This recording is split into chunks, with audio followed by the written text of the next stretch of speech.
Good morning, good afternoon, good evening, wherever you happen to be in the world. Welcome to tradertv.live. We're seeing North American stock futures relatively flat this morning. We had early gains erased a little bit. We have big bank earnings to get to this morning. We teed it up yesterday at the end of the show. Lots of earnings coming from the banking sector this morning, pushing things around as far as the futures are concerned. We saw that big sell-off late in the day yesterday that turned markets negative. We're getting a little bit of an uptick in certain areas this morning. Early gains yesterday from both the S&P and the NASDAQ quickly erased as big tech stocks ended the day negative on Monday. Technology shares, for the most part, opening slightly higher to basically in line with where we closed yesterday outside of Tesla. Big gap to the upside. Some of the other electric vehicle companies also showing some early strength this morning. JP Morgan shares to the upside. We'll talk about that. We have WFC, we have Citigroup, all reporting pre-market this morning. For the most part, a bit of a mixed story when it comes to the earnings reports. We're also watching Workhorse again today to the downside after a bit of a sell-off late in the day yesterday. Going to be an exciting one once again today. It's Tuesday, July 14th, 2020. Trader TV Live starts now.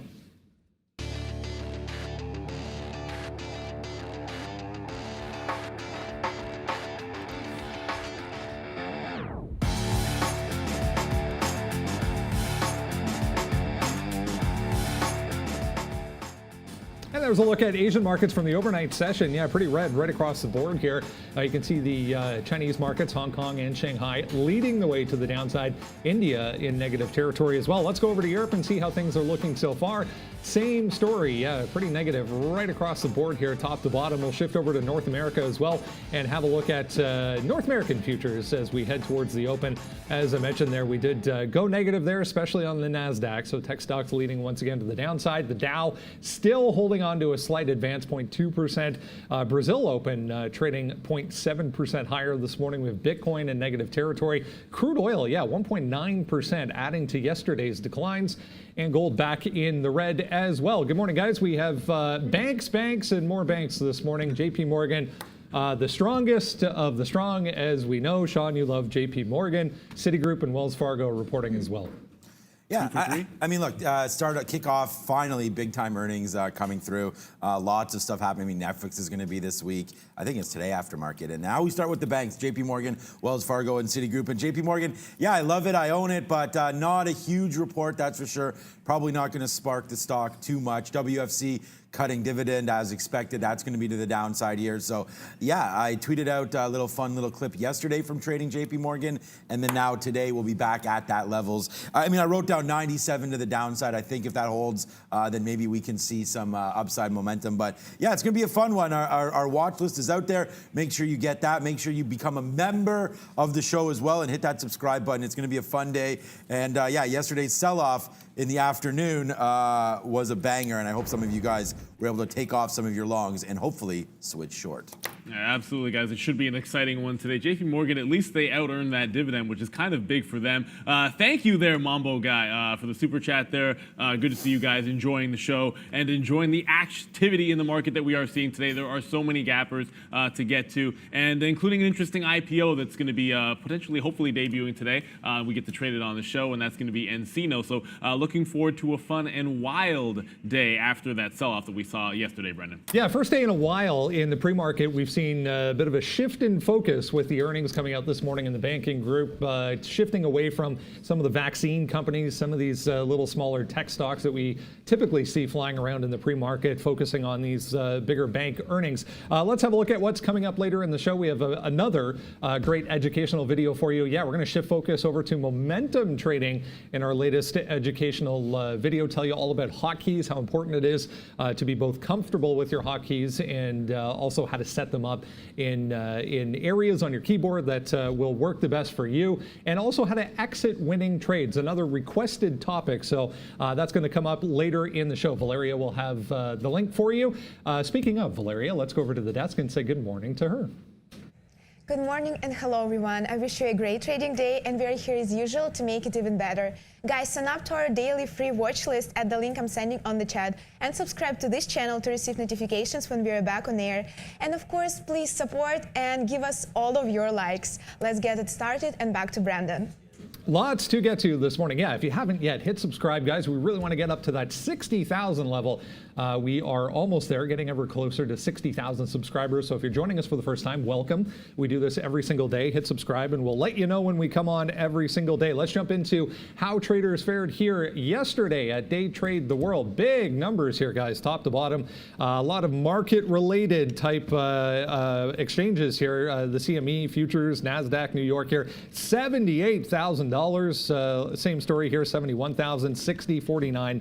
5 figures top to bottom on the top 10 traders list from Day Trade the World yesterday. Every time you get that big market move, you see big numbers coming out of those index-related type exchanges. Let's go over to what is moving around in the pre-market this morning. We talked about JP Morgan beating. They reported a loss, but it was a smaller loss than expected. $10.5 billion, though, being set aside for potential loan reserves or to fund loan reserves due to the aftermath of COVID-19, the pandemic. They're expecting a little bit of defaults on loans, I think, to be expected right across the entire sector. JP Morgan, the strong one, though, today, guys. Yeah, I think there was like 10 instead of 8.9 when it comes to those loan loss provisions. And that was the number that everyone was looking for. I think it's actually a big positive relative, especially when we're going to talk about Wells Fargo here. We said they out-earned their dividend 138 to like 90. And the beat here, the spreads were so wild in expectations that it kind of goes without saying, take it with a grain of salt. Sean mentioned 97. I also have a look at 96.20 for another support level, just in case you get any dip down into there.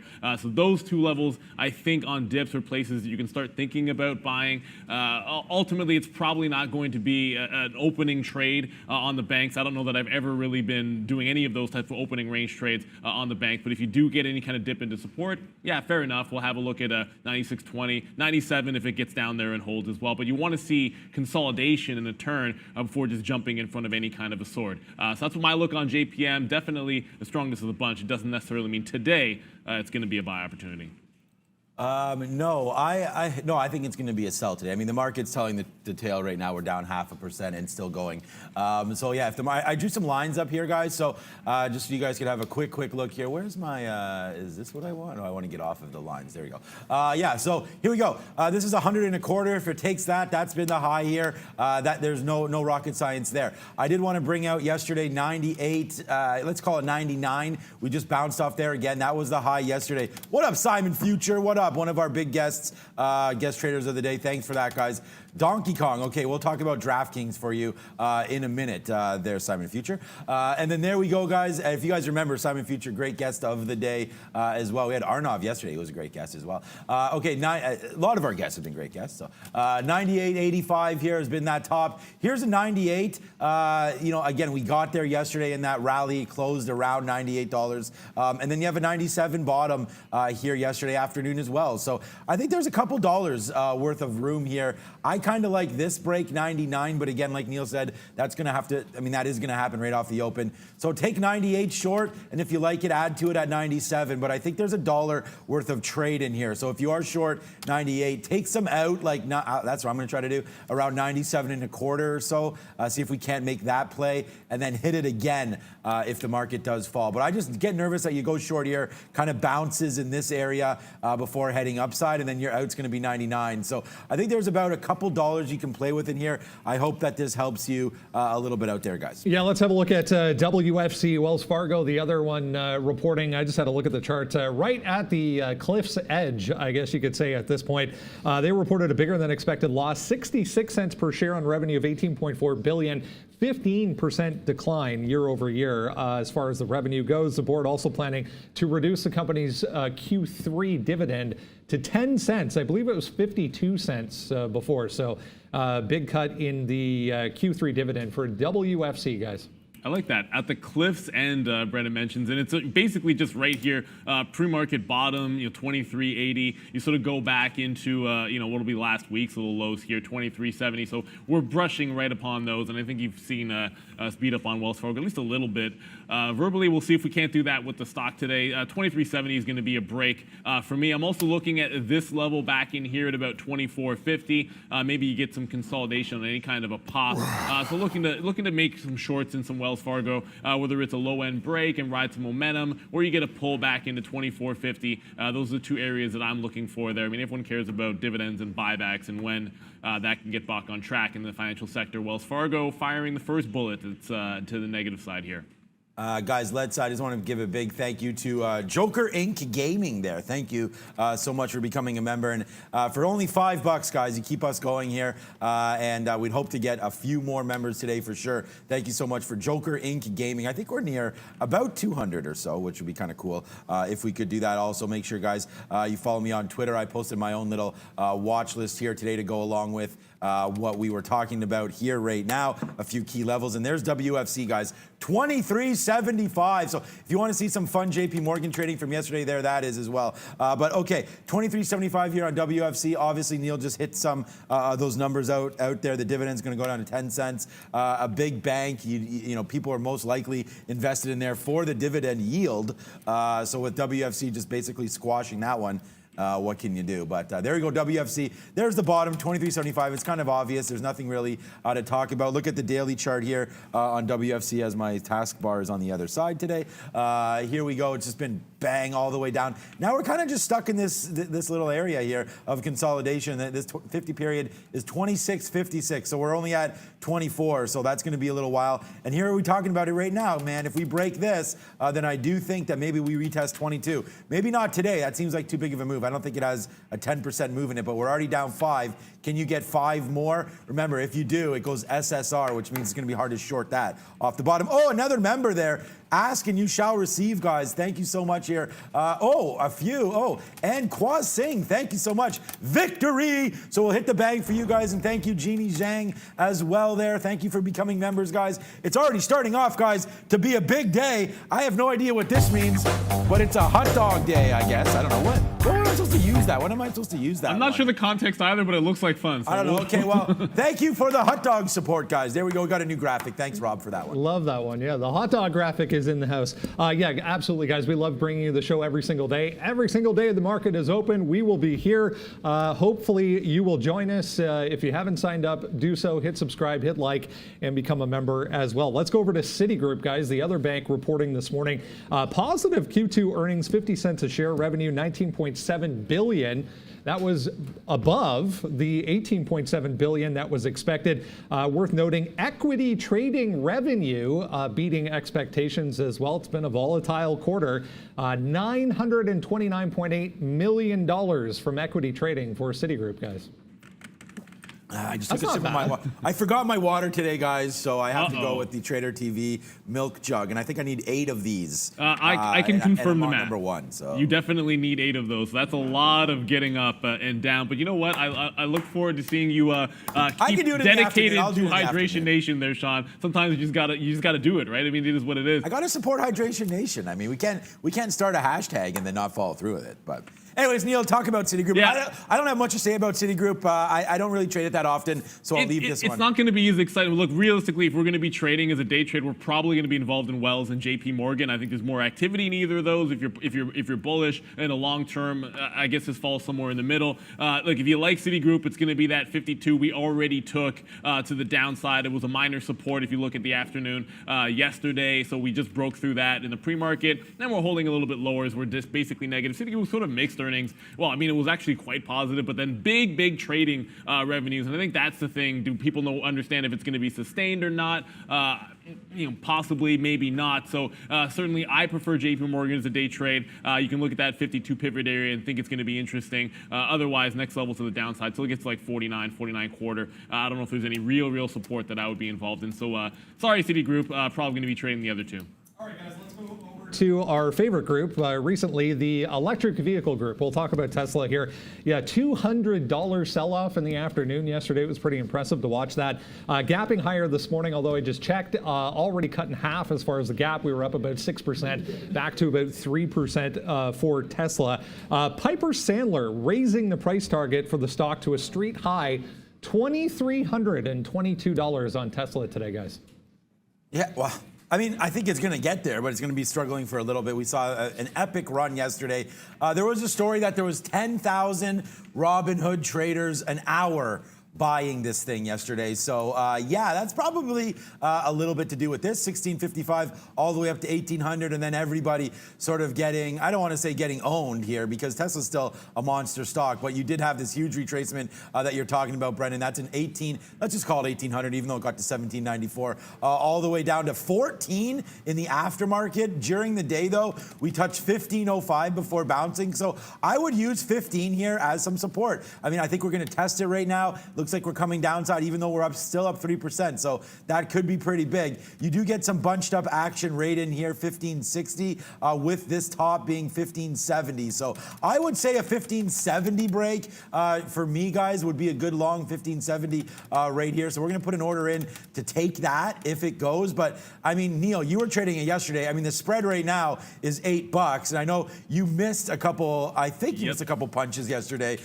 So Neil, how far did you have to cross if you wanted shares in the first 10 minutes? And B, what do you think of this? I was automatically crossing a minimum of $1 to be able to get in, and I think that's one of those, you just got to do it. I mean, I'm looking at the spread at the best case. I'm seeing a couple of dollars worth of spread, and like you said, $7 or $8 is certainly not without question. That 15 break is just worth noting. Remember 1420? That was that fantastic break that you had there. It had a lot of chop between 1480 and 15, so I think even to the downside, there's probably some support in that $20 to $25 range below 15 if it ever gets down there. I don't know if it snaps back, and then 1420 is the next level down from that price. The levels I had written down that'll probably come into play today. I was looking more at 1550 as a bit of a pivot point. I'm just going back, almost like pretending that yesterday didn't happen. Sort of just look at that top that we were watching a couple of sessions ago. So I like 1550. I think there's a hard top at about 1620 to 1630 that if it takes that off, you'll probably blow a few shorts out.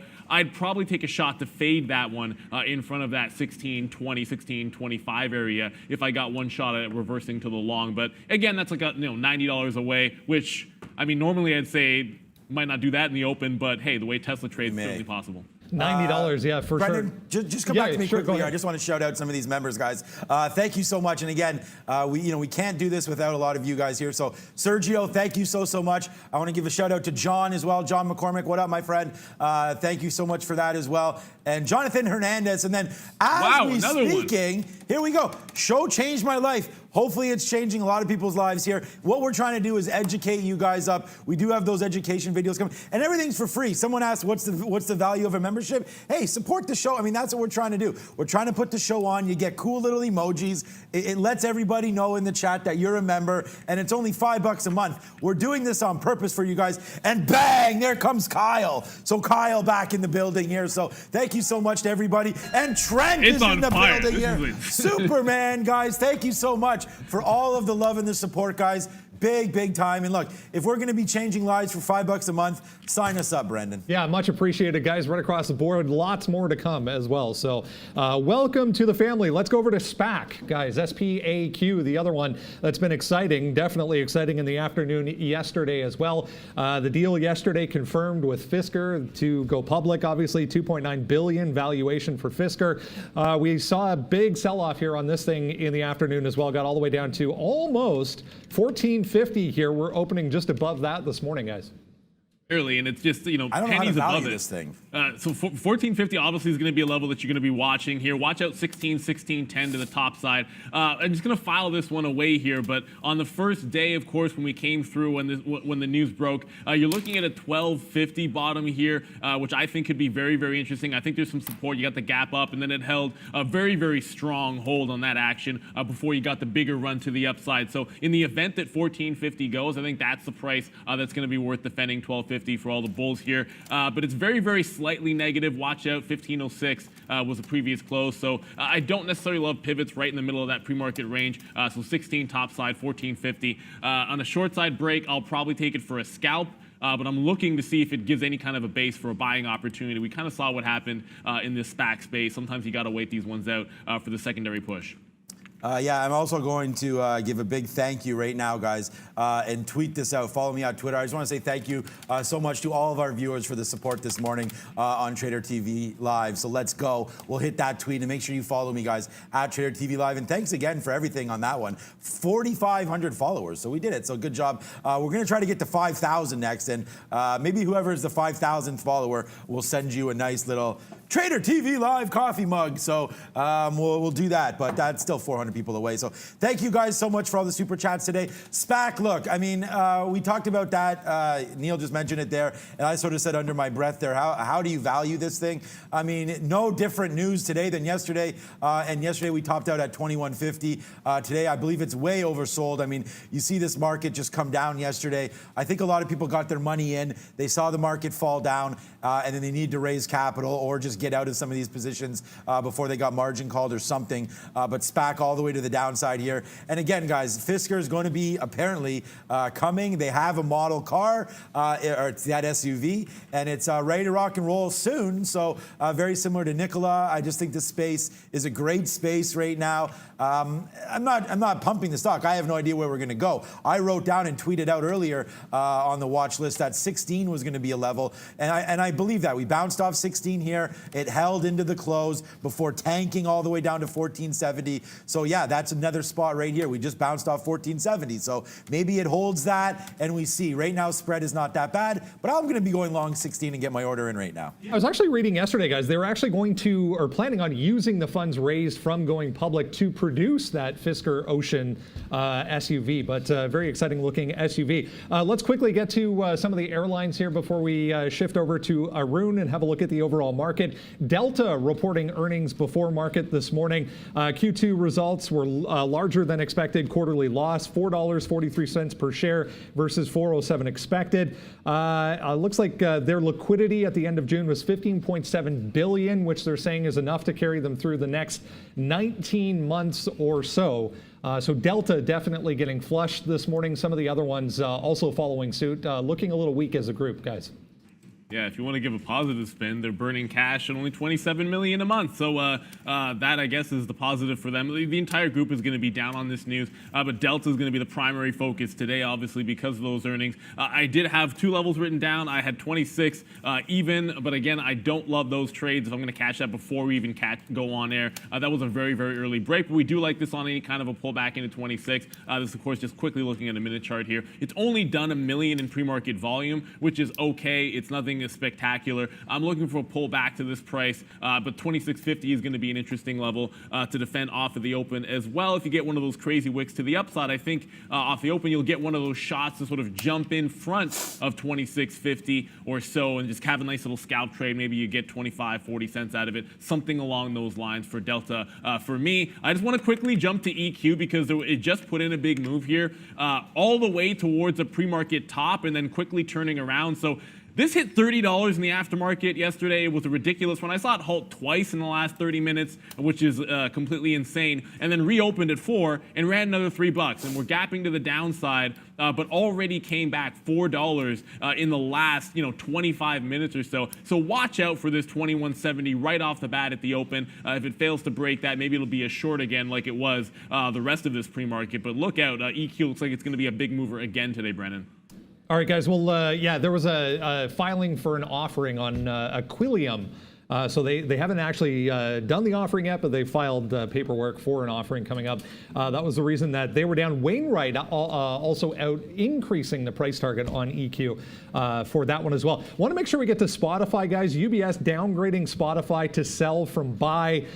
Big move down yesterday in the afternoon. They basically said the podcasting news is now priced in and possibly could be a little bit overdone even on Spotify. So definitely one to watch today as well. Let's go over to Arun and have a look at the overall market and see what he's looking at as far as levels are concerned.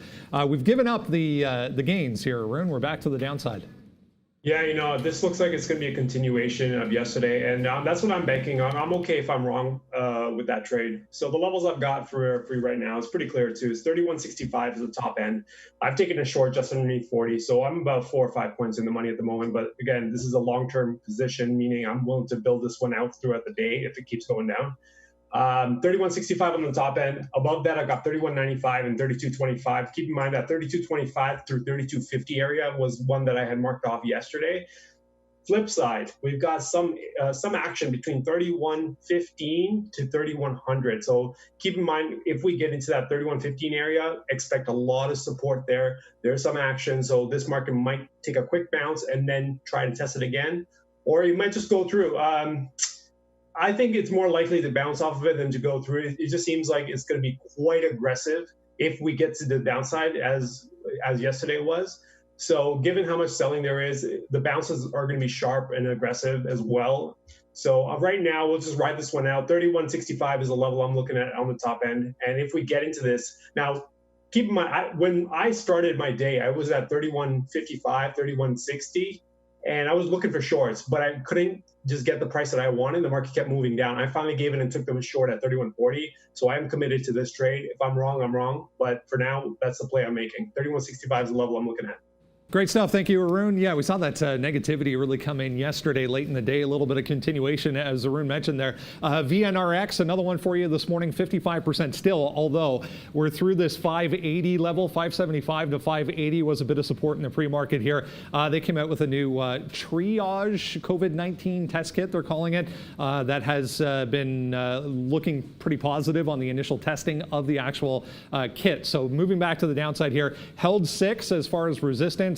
We're below 580 now, that 575. This thing was trading all the way down here at 320, 340 yesterday. So long way to go for VNRX, guys.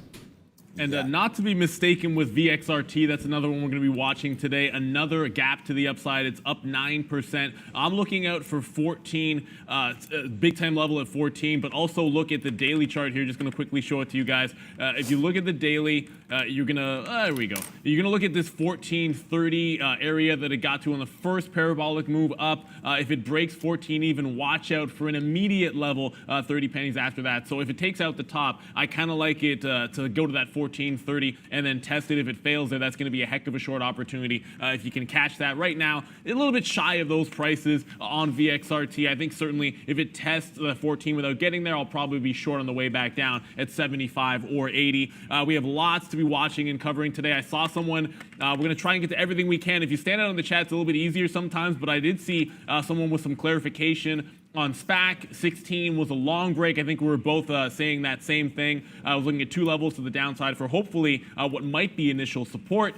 One of those was going to be that 1450, but I think on a longer term, 1250 is going to be an interesting one on SPAQ. And I don't think we even mentioned, I believe there is a fintech IPO today. We'll see what does happen with Encino. I'm not sure when that might open up, but that is going to be an interesting one. NCNO. So a lot to get to right now with just under 2 minutes to go until that open. Sean, did you get that WFC? I see you got that in there. Yeah. I was tweeting that out, and just been a busy one. I haven't been able to talk too much about it, but yeah, there's WFC. So there's the tick right there. We're down 6%. And again, I hate being in these ones early, but it's a decent position. It's not huge, but it's not small. So we'll wait to see. Yeah, I heard that one before. We'll wait to see if that does break that bottom. Also, going to give it to about 24.10 or so on the upside. It's not that much space. Just don't want to be wrong and let this thing run too far against us. So don't want to start the day off negatively. It's been a huge couple days for us as we started. So yeah, hopefully we can get ready for the bang, and that will happen to us very soon. But WFC right now short. Just to get you guys an update, what we're looking at right now, we have that WFC. We have SPAC going through 16. We have TSLA here, some stock named Tesla, I'm not sure about it, going through 1570. Yeah, just joking. We obviously know that. And then JP Morgan, I've given you guys 98s, 97s to the downside, and we'll see what that wants to do. Upside on on JP Morgan, we didn't really look at it other than that $100.25 that's already been made up here. So I think you do have VWAP though at 99.25. So a few different things going there with about a minute left. We did not get to NIO. I know a lot of people are talking about NEO right now. It is falling downside. We did have a big retracement yesterday from 15 all the way down to 13. The thing about NEO is as we go here, there is an imbalance here of 1 million shares to sell. So that has to get done. Also WFC as well. So if you are thinking of picking some NEO up, let the sell happen, which is probably happening right now, and see if we get a bounce here at 13, guys. Yeah, I'm also looking to short the pop on Wells. Anytime we see those imbalances, sometimes, Sean, you see that move to the opposite direction. I just want to get to DraftKings with only about 20 seconds to the open here. Trading down again, but watch out for a 30 break at any point today, or even a pullback off the open into 29.50. But we've got to drop the countdown. There's Valeria on the bell. This market is about to open. Let's see what does happen. With under 10 seconds to go, I'm looking at that SPAC and that BYFT. There's that bell finally. 3, 2, 1. Market is open. Let's get this party started. I'm already going to be looking at that WFT for that pullback. I think that's the first thing you want to watch. New York means it doesn't open right away. You are seeing a bit of a bounce into the first level, 24, and then 24.50 is where I thought maybe we'd be able to pick some up on a quick little dip to the upside. Sometimes you see that opening trade come opposing of what the imbalance is and then slide right back down. So that's what I'm looking to catch in front of this 24.50 area. Just got some at 07s on that first move. Wow, VNRX. Brendan Wickens, I'm going to hit mine, but I wish I could hit yours. VNRX, a huge winner for you there. If you're watching along, you guys got a banger from our good friend who does a little bit of everything. Brendan, awesome job there, guys. Yeah, we actually got out and then right back into WFC there. It does break through that 24 level that we were talking about. We take some out and then we just get right back in there, 23.85. So obviously did not give that one enough room. So let's see if this one wants to come back down. We are short again now, 85 instead of 75. So lose 20 cents there, retake the trade, and then it goes upside there, 24.25. So we definitely got to watch out for that one as now we're ripping to the upside here, WFC. So maybe we're wrong on the banks, which is fine. We're not giving it that much room, 24.25, guys. SPAC immediately to the downside, so we'll file that 16 away on a break. And again, we talked about a breakout trade through that price. Watch out because here comes 14.50 very rapidly. So SPAC moving to the downside. I got into that WFC at 24.07, and we're already going to hit this, whatever it happens to be. It's hot dogs or whatever you want to call it, but already into a nice win. I did take some out there when it broke 24 for a quick 20-cent win. We'll see if we can't get some more shares out for a 40-cent winner. Brendan, what do you got, buddy? Oh, man. Everybody gets a hot dog today. RIGL on the NASDAQ, 73%, guys. Huge mover off the open here. Big time volume. They had a positive data on a trial in the UK for a COVID-19 vaccine, guys. All right, good job on the hot dog there. People loving the hot dog. Okay, we did get some out there on our WFC. We're going to wait to see. Our best out was 77 there. We're waiting for 75 to break. Bang! Here we go. We're up on the stock now. We're rocking and rolling here. WFC, nice little out there, low 70s, but now it's retracing, guys. Yeah, and VXRT takes the top off. The first pullback range is about 13.75 or so, 14 even as well. So I'll probably be adding it a 14, see if it sustains the move. Now remember, 14.30 was that big level. So in there is 14 to 14.30 is going to be some chop. You went to that daily chart and you saw what we were talking about right here at that 14.30 mark. You did like that break as opposed to the 14 a little bit more. VXRT I'm involved in looking for the pullback to WFC. If I can catch the same prices, 24.10 to 24.25, I'll probably involved there, but there goes our good friend VXRT running to the upside now. I'm looking at 14.50s here. Once that break happens, we'll take a few more shares out, and that's what we're talking about. It slams 14.50, and what a defense it's got put up. You guys see that in the levels too? Nuts. Slammed 14.50, and then immediately dumped back into my price, 14.25 here. So big time movement. Watch out. Don't get shaken out of this trade. Brendan, what do you got? Volume alert already. EQ to the downside. Broke that pre-market shelf there, 1740 to 1750. Huge print on EQ on the sell side, guys.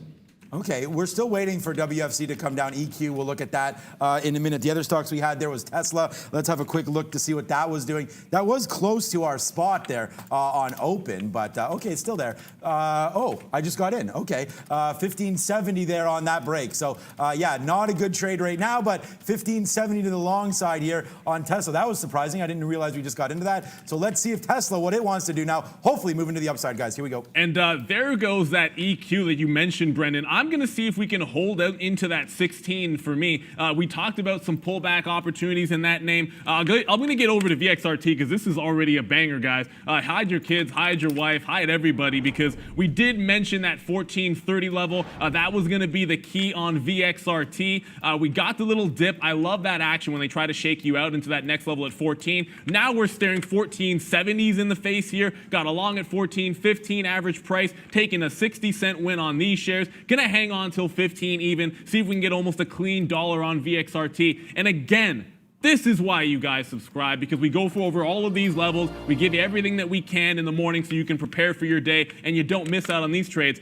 I just got the break on Wells Fargo. I should have got back in at 24.15. I don't know if I had the chance there, but Brennan, what do you got? 2 days in a row, guys. Some of the vaccine names holding up the market. It looks like futures trying here a little bit, but Moderna, 3.5% to the upside. Remember yesterday they announced they're going to be added to the NASDAQ 100 on Monday.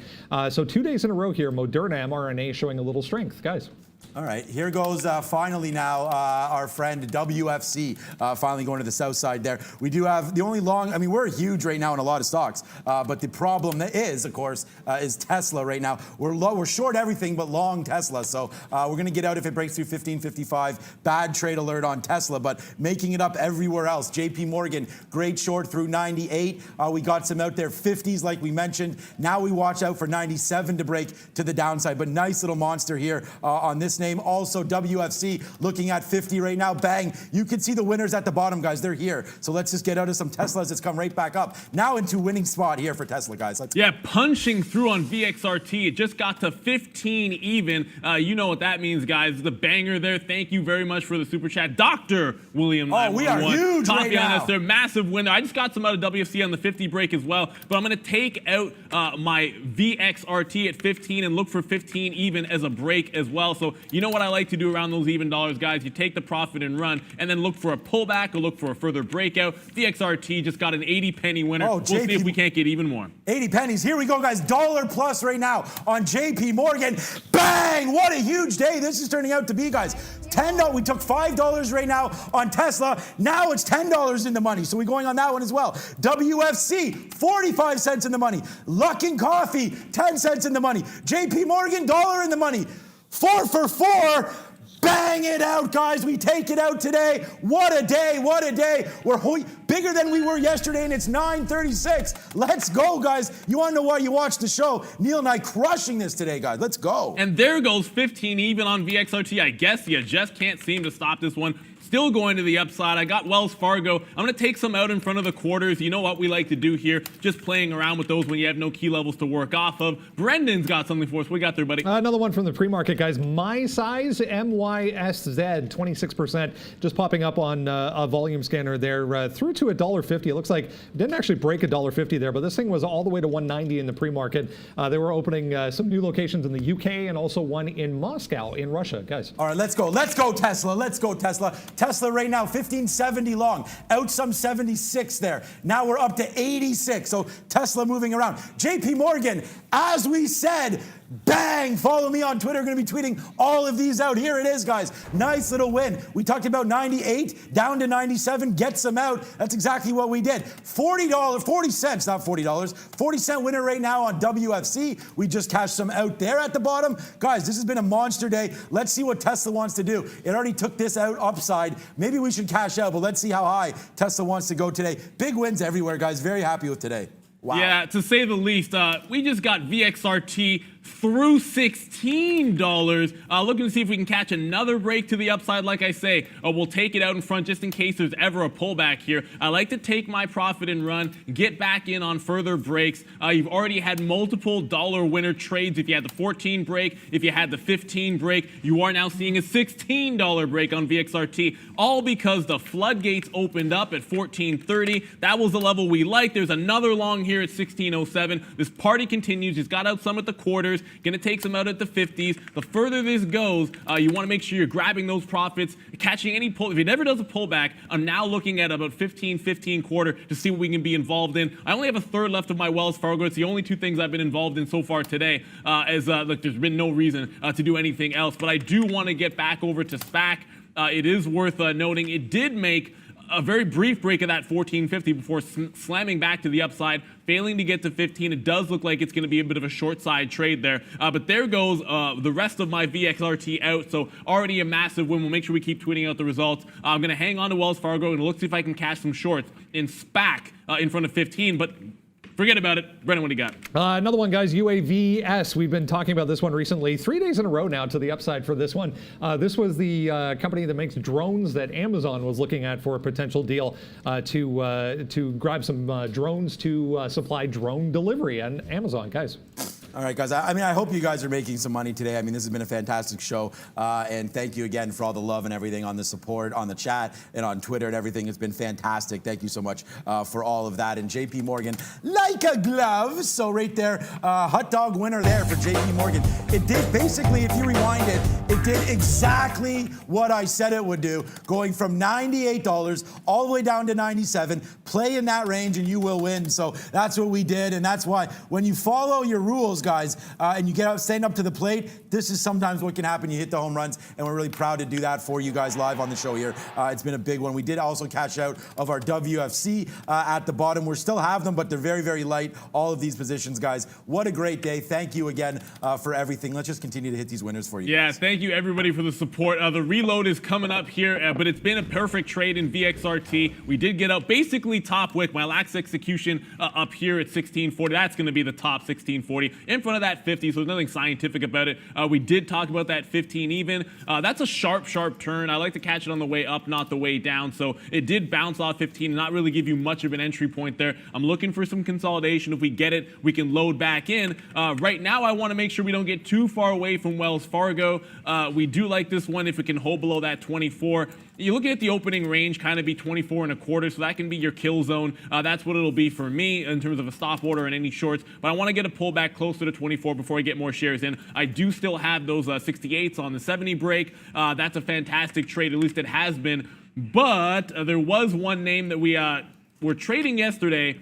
And Weemy, if you guys remember, if you were following along, this was one of the biggest movers, just a crazy price action. I actually was down on this stock in yesterday's action, but I'm looking firmly at about that $20 area. 19 is the opening range top. If it makes a break, it's probably to 19, but I think that's a scalp into 20, and then looking to see it test the highs of the day, pre-market at least, if it gets to that 2150 mark. So 3 levels for you. First one would be a 19 break on Weemy. Brendan, what do you got? Yep.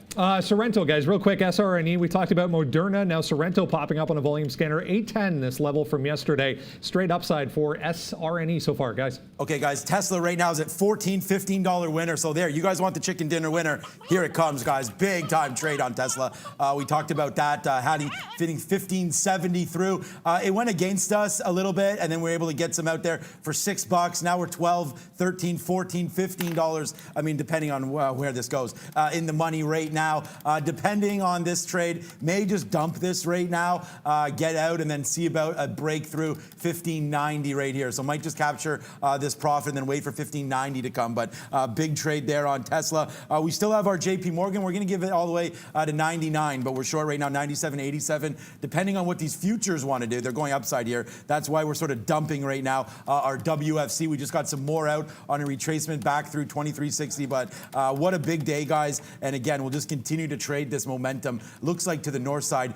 Dump our bank stocks and let's look for some longs, guys. Brendan, what up? Guys, Spotify back to the upside here. We talked about UBS downgrading the stock to a sell, but trying to get back to the upside here. 254.40 was that little resistance area in the pre-market. This is a big area. If you go out to the daily time frame, there's huge levels of support around this in this exact area for Spotify, guys. Good look there, Brendan. I want to jump to another mover here, ICON. I don't know if we actually got to this one in the pre-market. Another gapper that's retraced.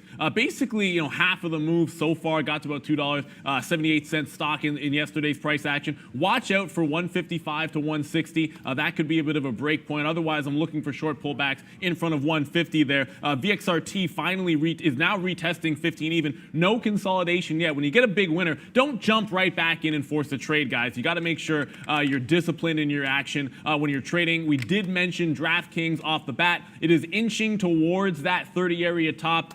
Just worth noting, we said 30 on the break. The pre-market high is actually 30.10. But there goes Weemy. We just gave you 19 for the break. I just got the 19 break to the long side. 1908. I got slipped too, so you gotta take that spread a little bit here. First level, I did mention we want to have it out in front of 20 even, and then maybe that'll be a secondary break to that 2150. So I'll take some out in front of 1950, take some out in front of 20 even on the way back upside. But WeMe on the run once again. We'll see if we can lock in a 30-40 cent win, and then look for 70-80 on the back end. Okay, guys, and there it is, guys. Nice little win there. We'll floss it off. We take out our Tesla, and wow, what a good job taking that out. I just got to make sure I can cancel my stop orders out there to go, because we don't need to get into that one. But we just got out there. What a great out that was, guys. I'll show you in a second. I just got to make sure I don't have any stop orders in for that one. No, we do not. Okay, good. Look at that, out right there on that top. And again, guys, if you want to learn something of anything right now, that's basically the perfect out right there. We get out 1586 right there before. Now we don't have to worry about giving this back off of a 1570 long. That's a $16 winner. $6 there, and then another 16 right there. So add that up. That's a $24 winner right there, combined winner. So that's worth a cowbell in my opinion. There we go, Tesla right now. We are out of that one, and we are huge today, to say the least, but WFC is basically out now. I told you we got to reverse and start looking for some longs, guys. What a day, what a day. The market's trying to bounce here off the bottom. Not really getting that far, but it is a bit of a move to the upside. That's why we picked up a long here in WeMe. I actually don't have anything else in terms of positions. I did want to make sure we get back to the airlines. Even if we're not going to be in a trade in Delta, it is starting to come back up towards that 2650 that we're talking about, just inching up. But look at this support off of the open, and then again at 2550. So you are seeing a bit of a support level, 2550 on DAL. That would be interesting for a break if the market slides back down. Still hunting at that 2650 area for me. WeMe's come back in. We took half our profit out for that 30-cent win we're looking for. If it can't hold the next level down 1850, I'm going to jump out of that one. Half will be a win and half will be a loss, guys. Yeah, WeMe. Okay, there it is, guys. WFC, we're just getting out right now. I'm going to cancel all of my bids. Just cancel everything on this one.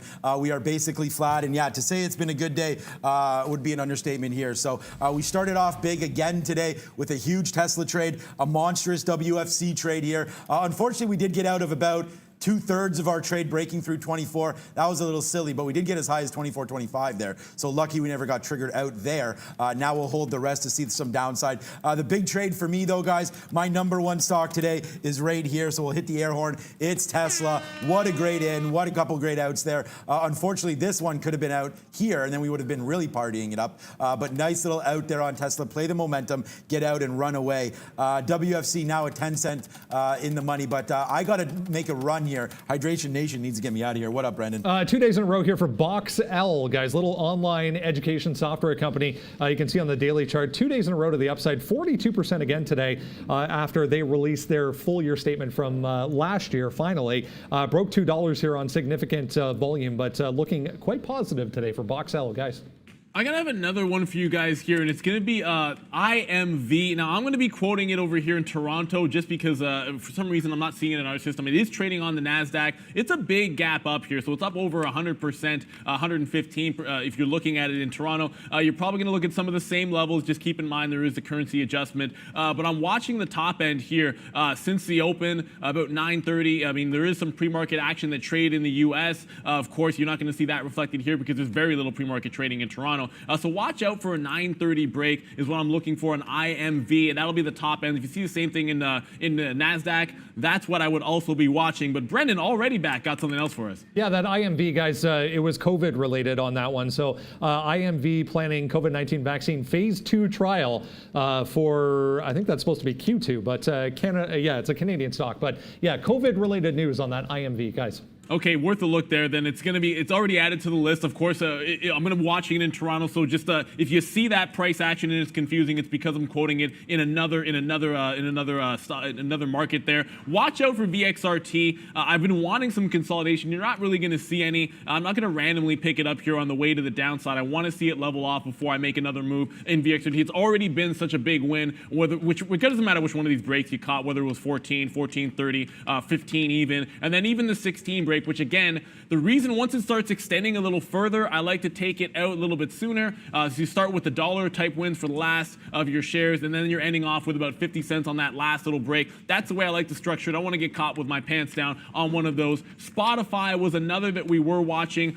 Brendan gave it to us, putting in some successive higher lows that we've seen here. The next one here at 252. I'm going to take a shot here. If you're going to be long something, I think Spotify sort of in front of this 249, or hoping we can bounce off this 252 on this last dip and then retest some of those highs. Looks like a good spot for me. You're probably gonna have to give it that $3 though. The good side about giving it $3 to 249 is the high end here and the top is 258. So without it even taking the top, you're sort of able to get close to 1.5 to 1 win-loss ratio. And then maybe if you like it a lot, add to your position at 250 to get a better average price. I think that's not a bad way to go here in spot. Yeah, I liked it through 250 there. So yeah, that already did happen. We're watching just WFC here as the future is looking to bounce around. I mean, 31.20 there, decent level on the future. So we'll see about that. JP Morgan, the only two trades we have on right now are JP Morgan and WFC, but we are looking for more. CCL is a stock that we normally crush. So let's go over there. $15 right now, not doing much. I just heard Brendan say, wow. So hopefully something's going to be coming up soon for that one. 15.10 is the high here. WFC 14.90. Brendan with the wow. Okay, let's go. Yeah, it just says INMB. I can't believe I got out of this. Wow, what a move. 22 at the top here in the pre-market. We're down to 1340, guys, on INMB. Still going. Still 56% though, guys. All right. What? Okay, yeah. We just got our next load into Weemy. It's trying to hold that 1850. I think maybe 18 even could be a line in the sand to maybe reverse to a short side trade, but I'm going to stick with the long above VWAP here at 1850. Our average price is going to be 80 on the reload.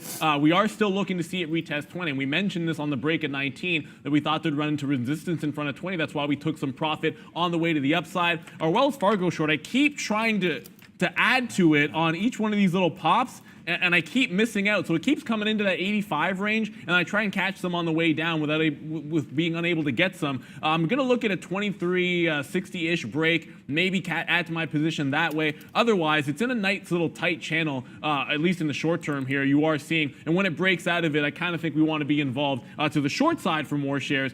But I'm not going to reverse long until we get above maybe 24 quarters. Yeah, we're short that one and hoping that can be the case there for sure. On WFC right now, 16 pennies in the money on this one and not even thinking about getting anything out yet, but that's okay. Our next trade here is JP Morgan. We had to hold that one against us a little bit. Should have taken a little bit more of a closer look and probably averaged in to this one up here because we were using 99 as an out and it never really broke us out there since we've cashed out right now. But now we're heading back down to the south side and here we go, 20-cent winner right now, catapult ourselves on JP Morgan. We had to wait for this one, so that's good. And 27-cent winner right now on WFC. So no real kill spots for me here to even reload into some more. Maybe 97.50 here on JP Morgan. But right now, we're just watching these things fall down. These have been the plays that we've wanted. We've hit them. Tesla has been destroyed. I wish this was a short. Look at Tesla, guys. Brendan, Tesla straight down $100 off of that. I mean, you want to talk about a perfect out. There we go, guys. In almost perfectly. I mean, would have been nice to get in right off the open, but take that 1570 break, and now Tesla, Grim Reaper back on Tesla. Guys, all the way down to 1500. Wow. We also, new position alert. We just take Netflix short. Netflix breaks that bottom. 508 right now. We're short. So let's see how far. Bang! Netflix wants to go instant dollar right now. Flush Netflix down. Let's go, baby. Short $2 winner on Netflix. Boom! Alert, alert, alert. Your boy is here and we ain't going anywhere. Let's take some out. Netflix, guys, we still going down. Yeah, watch out for the market is absolutely crashing. You're looking at the NASDAQ cratering through 10,050 there to the downside. Watch out, SPAC is also on the move. It's approaching short sell restricted status. That'll be any second now. So 1350 breaks. I'm going to try to get it short, but you can't hit the bid, unfortunately. We talked about 1250. I wasn't sure we'd get a shot at that one today. But all systems feel like it's going to be a go at that 1250 price we looked at on the daily chart. So SPAQ, we're going to short this break at the bottom. Hopefully we will be able to get it despite the SSR, which just triggered on SPAQ. So 1350 is the break. Pullbacks to 14, we'll short that as well. Reloaded on Wells Fargo. We got some more shares in the mid 60s, so that short also working as well. But no, we didn't get anything on that. Got to wait for a SPAC pullback. Guys, there it is. $4 right there on Netflix, and we're still holding. This is a monster day. Netflix going down. $4, $5. We're short 508 right now, guys. Netflix taken to the woodshed. WFC, JP Morgan, woodshed trading as well. Big winners on Tesla, big winners on Netflix. Let's keep this going, guys. What a day, what a day. Wowzers, here we go. And VXRT, this is why you run away from it, guys. It came right back, no consolidation at any point. Now you're actually seeing our original breakout price, $14. Yeah, that's going to be worth a bit of a defense for me. I like this level a little bit more than sort of picking the tops. I'm going to pick it up right in front of 14, 1350 was this little bottom, sorry, 1365. We'll give it to that. Brendan, what do you got? Yeah, UBS, guys, busy one this morning. Both Spotify and Netflix getting the scissor treatment from UBS. UBS cutting from buy to neutral on Netflix as well, guys. All right, yeah, I'm just getting an order out here to get out of this Netflix if it does go back upside 5.10. So we take that $5, $5 winner there on Netflix. And now, as the future's going back up, yeah, Netflix is enjoying a little bit of a move back. We'll get out here 5.10 on the rest if that does break. But wow, that was a big winner there. We got out of almost everything, needless to say. So we're still holding a third. So we'll see if Netflix wants to go down. We're always going to take out big winners there. So we take out 2/3. Now we're holding a third backside right now. Looks like JP Morgan wants to go upside here. So we'll make note of that. 97.55. That's where we were just there a couple seconds ago before retracing upside. These are minute charts, and this is VWAP. It just broke through, so watch out. WFC. Yeah, Wells Fargo's about to break 24. If it does, I'm going to be done with that one. I'm actually just going to quickly go over to it's weird that Macy's in that little flush. What price did it hold? If you've been paying attention for the last week, 635. Wow, held it again, 638. You're seeing it run one more time off of this level. And if you are tuning in for the first time, we've sort of been giving this one to you on a swing mentality. 635 has been a crate bottom up to 685, $7 every single day. You're looking at a 5-minute chart here, and it's giving you that same trade off the bat this morning. If it retests it, it's going to be rinse and repeat. We'll long between the low to mid 40s if we can get it. Start maybe at the low 50s and then try to get out 75 to 85 like we've always done with a 35 stop on Macy's. Until that trade is gone, I don't see any reason to take it off, especially the last 2 days in the sell-off. Macy's resisting breaking that 635 buyer. And guys, that's it. It's chicken dinners everywhere. We are perfect right now. Not a losing stock on board today. You can see the profits at the bottom. It's been a JP Morgan kind of day right here. Bang, out, out, out, out, out. We just got out of our last 10% there, loser. Luckin Coffee, long, short, bang, that one, a huge winner. Netflix, don't need to tell you about this one. That was a monster winner. Tesla, we've talked about that. Huge, still my number 1 stock, actually. Netflix trying to make that move. And then WFC, could have been bigger, but still huge. So that's 1, 2, 3, 4, 5 winners, 2 banks. It's earnings season. Tesla, Netflix, and a little OTC market love for you there, Jeffrey Mendel over there at OTC Markets. But it's been a monster day. I'm just chilling out now. We've hit our goals. It's 9:56. As I said before, these goals have to get extended because we're hitting them every single day and cashing out, making tons of money. July has just been just as good as June, if not better, so far anyways. 505 to the bottom side here. Let's see if Netflix can't take out the bottom here today, guys. Yeah, 100%. And VXRT, we chased this one off that bottom. And again, this is one of the things that's going to happen to you if you're trying to catch it on the way up, not down. You see me here on the 14 break. You see me at 14.20. It's all the way back up to that 15. If it starts to roll, yeah, I'm going to jump into my first short here in front of this 15.35. So we are going to take a shot on the short in VXRT. As much as I like that long, hey, you missed the trade. You move on to the next one. It looks like it's going to be the rollover here at $15 in front of a 15.40 level. Just worth noting, WeMe, another bounce to the downside, holding about 16 even, but new position for me, VXRT short for the first time today, 14.89. We'll take this one into the 50s and then work it all the way down to that 14.20 that we wanted to get into that long, guys. So already going to be a nice little winner for us. And as much as I'm not happy with myself for missing out on that long, if I can jump right back in, catch a 30-cent win on that little trade in front of 15, get the rest out for a 40-cent scalp there, I'll be perfectly happy with it. You get right back on that horse, guys, when you miss out on a trade. That's what it's all about. And then you can get those, I don't know what we're calling this, Sean, hot dog weenie winners. I don't even know what it's all about, but we like the look there. And look, if you guys are enjoying what's happening here, we gave you some of these levels. We talked all about this. You know, hit that subscribe. Make sure you are getting notifications when we're coming on the air every single day, because those 9 o'clock hits have been fantastic already. And if you're not a member, you know what? you've seen the love we got this morning. If you want to join in on that little party, and hey, if you guys want like a cool emoji, somebody design us one. I mean, if you send us in a submission, like tweet at us, I don't even care. I'm gonna be interested to see what your creative juices might get flowing there, and then we'll add it to there, and you can get it as a member if you want to be one and join in that fun. Watch out for SPAC. It did bounce off of 1320 here, so I was only looking upside on the 16 break. At some point, we're going to have to start thinking about where support comes in. I like 1250. It's turned at 1320 so far. 14 break might be in the cards today. I'm going to be looking at a 14 for a scalp break, but I still want 1250 as the ultimate line in the sand for me on SPAQ. Okay, guys, look, this is the kind of day it's been for me here. This is, again, you have the position board down below and the profits running through. $20 on Tesla, we talked about that. 6 on the first, I guess it was 7 or 8 on the first, and then 10 on the last. So there we go, Tesla. I know it was 12 on the last.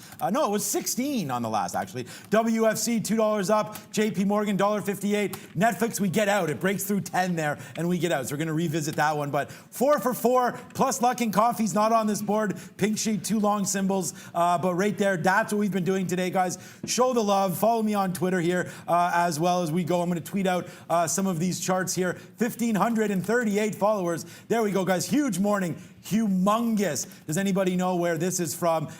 Old time show. If you know, it's been rebooted, but I've never watched it, so we'll wait to see on that one. Here's some early watch list. WFC. This is the kind of love that we're talking about. SPAC. Look at that. It breaks 15, and what happens? See ya. Same thing as Spotify. Let's check out CCL very, very soon. But wow, guys, Hydration Nation in the building. You just continue. Look, someone try to. I mean, I know there's a lot of viewers out there trying to take this away, and I hope you guys do. But right now, this is mine. My kid made me this. Oh, there's a little note inside there. My kid made me this, and this is the trophy. So we're holding that. Hey, Valeria.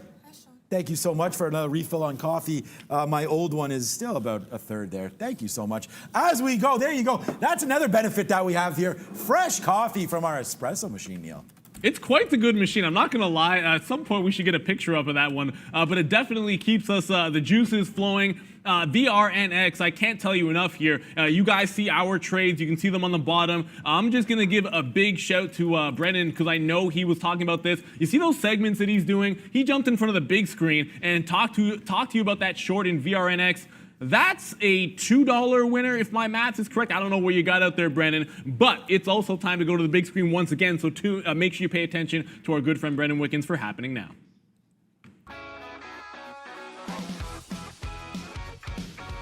Hey guys, yeah, 10 o'clock already. We had 30 minutes in the books. Let's have a look at North American markets here. We're still a little bit mixed. NASDAQ definitely weighing on U.S. markets right now. So you're going to find the NASDAQ down a full percent. Tech stocks under pressure. We have the Dow positive 0.4% almost for the Dow to the upside. Overall, the S&P 0.3% in negative territory. The Russell small caps a little bit positive today as well. 0.2% for small caps here in Toronto. TSX is basically flat. We have individual names all over the place today, as we've seen. Lots of opportunity on individual names, but overall the market's not really doing a heck of a lot. Down in Brazil, 0.5% to the upside. For the BOVESPA, we will shift over and show you a couple of things here. IMV, Neil showed you this one, also listed in the U.S. We don't have access to the U.S. listing, so I'll show you it again here in Toronto. IMV still 68% to the upside. Again, this was COVID related, so they had vaccine related news this morning. Got all the way up here to 10.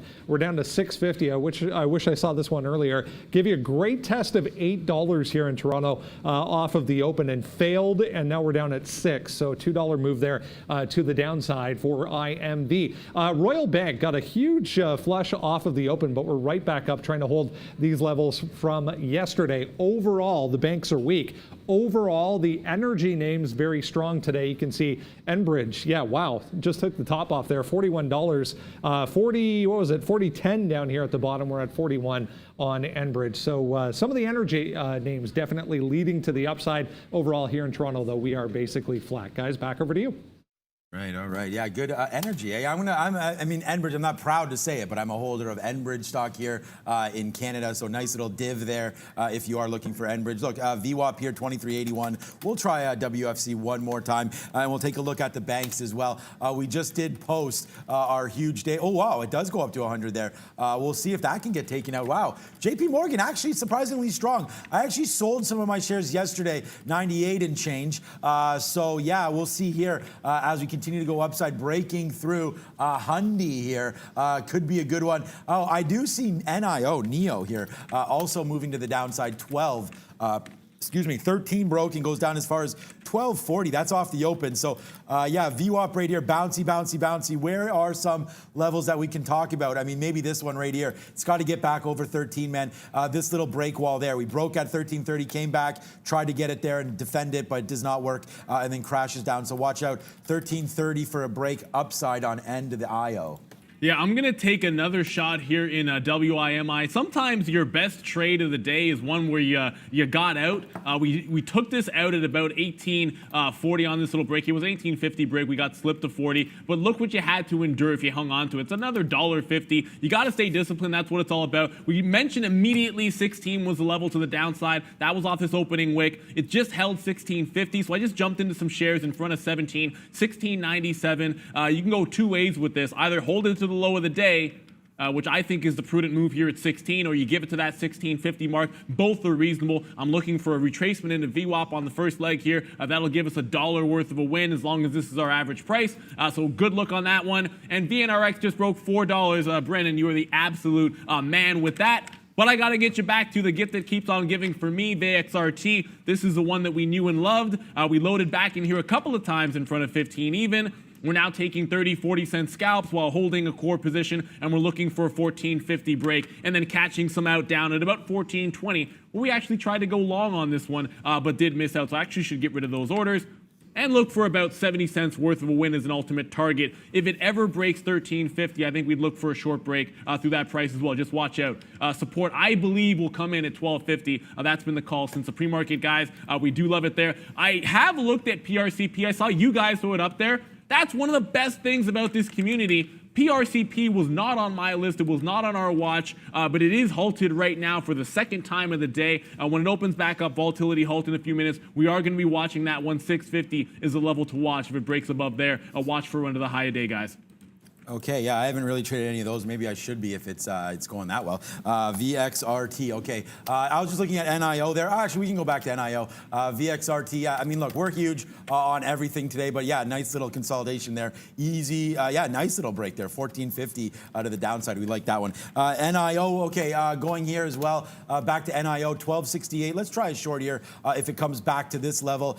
We did talk about a long through 1330. We will take that, but we are also looking for 1268. My 1330 is going to keep changing, guys, because we're using VWAP here. So we will wait to see if that one wants to come through. But 1268 right now. Tesla, let's just check out what that move is doing. Back still down to 1500 now. So big move to the downside there. And then Netflix, we did, darn it. We got out of our Netflix on this. Come on, mouse. We got out of our Netflix on this 1510 break. Obviously, giving a little more room would have worked out, but we're now near the bottoms once again on NFLX. What's up, Valeria? Hello trading family, and welcome everyone who joined our show for the first time. Please hit the subscribe button now and join our live trading show every day at 9 a.m. Eastern time. Also guys, you can join our membership now to be VIP on the chat and have your name in green. You can join on our homepage and find the join button next to subscribe, or you can join membership at the link I'm sending on the chat. Guys, we're just 2,000 subscribers away from 60,000 subs, so please don't forget to subscribe and like this video. I'll see you later. Back to traders. 60,000, fantastic number. Thank you guys for getting us there. That's what it's all about, so we'll try to do our best. I did mention SPAC at some point going into a long trade. I'm going to quickly show you the reason why I liked 1250. If you sort of go to like a 5-minute chart, is going to tell you the story.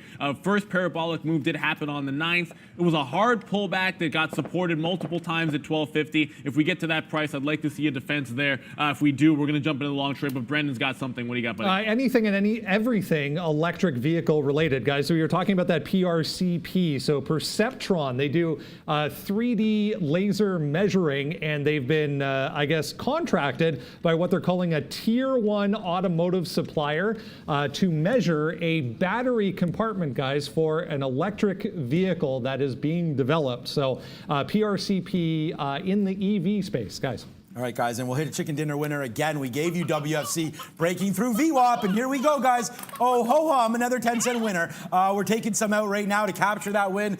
We are still holding Netflix short side. They're 503. And here goes WFC. Bang it out again, guys. It's another flossing action there. Nice little 10-cent win there on WFC. We're still holding, of course. We have most of it on, so we'll wait to see how far down this one wants to go. But maybe the futures do continue to crash. Maybe they do not. Are out here on Netflix. We'll give everything back if it comes up here. 508 and change will get out. But right now, short and flat. I mean, we're short at 502.91. So depending on the spread, basically a flat trade. WFC capture this 10 cents right now, breaking through 69. Come on, let's see how low we can get on this bad bank and see if it wants to continue.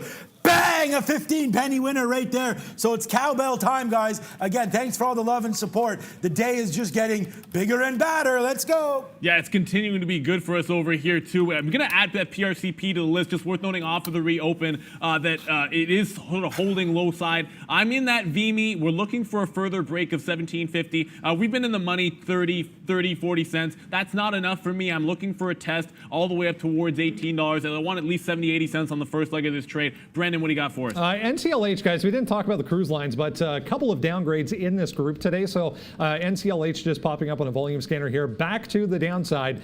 They were downgraded. They were one of the ones that were downgraded today, guys. Yeah, RCL under pressure, NCLH certainly. We usually are looking at Carnival Cruise Lines. It's holding up, I guess, not too badly, 3.5% down to the downside, but watch out for 1450. Ignore this little wick down here in the pre-market. The real actual low was 1460 on the session. So if we continue to slide, you're going to find some names that you're going to want to be short side in here. I find myself in a couple of longs, but one Macy's, we talked about that one, a big time defense level for a couple of days now, at least a week and a half, and also WEME, probably not going to follow the market too far. WIMI that long at 17 even, guys. So if you're following along, you want to make sure you're trading price action in some of these high flyers and gappers and not caring too much about what the market's doing. Speaking of, I want to get to BOXL. If you're looking for a stock that's strong, BOXL looking like it has a shot to take out this top at 240. That could be a nice little long breakout type option for us. Maybe a quick little short rollover in front if you want to scalp in front of that 240 range, guys. So breakout long 240, maybe grab a 225 to 230 short in front if you like it. Yeah, talk about trading some high flyers, guys. We got Netflix on board, Tesla so far today, yeah, and JP Morgan. I mean, all the big names are being traded here today.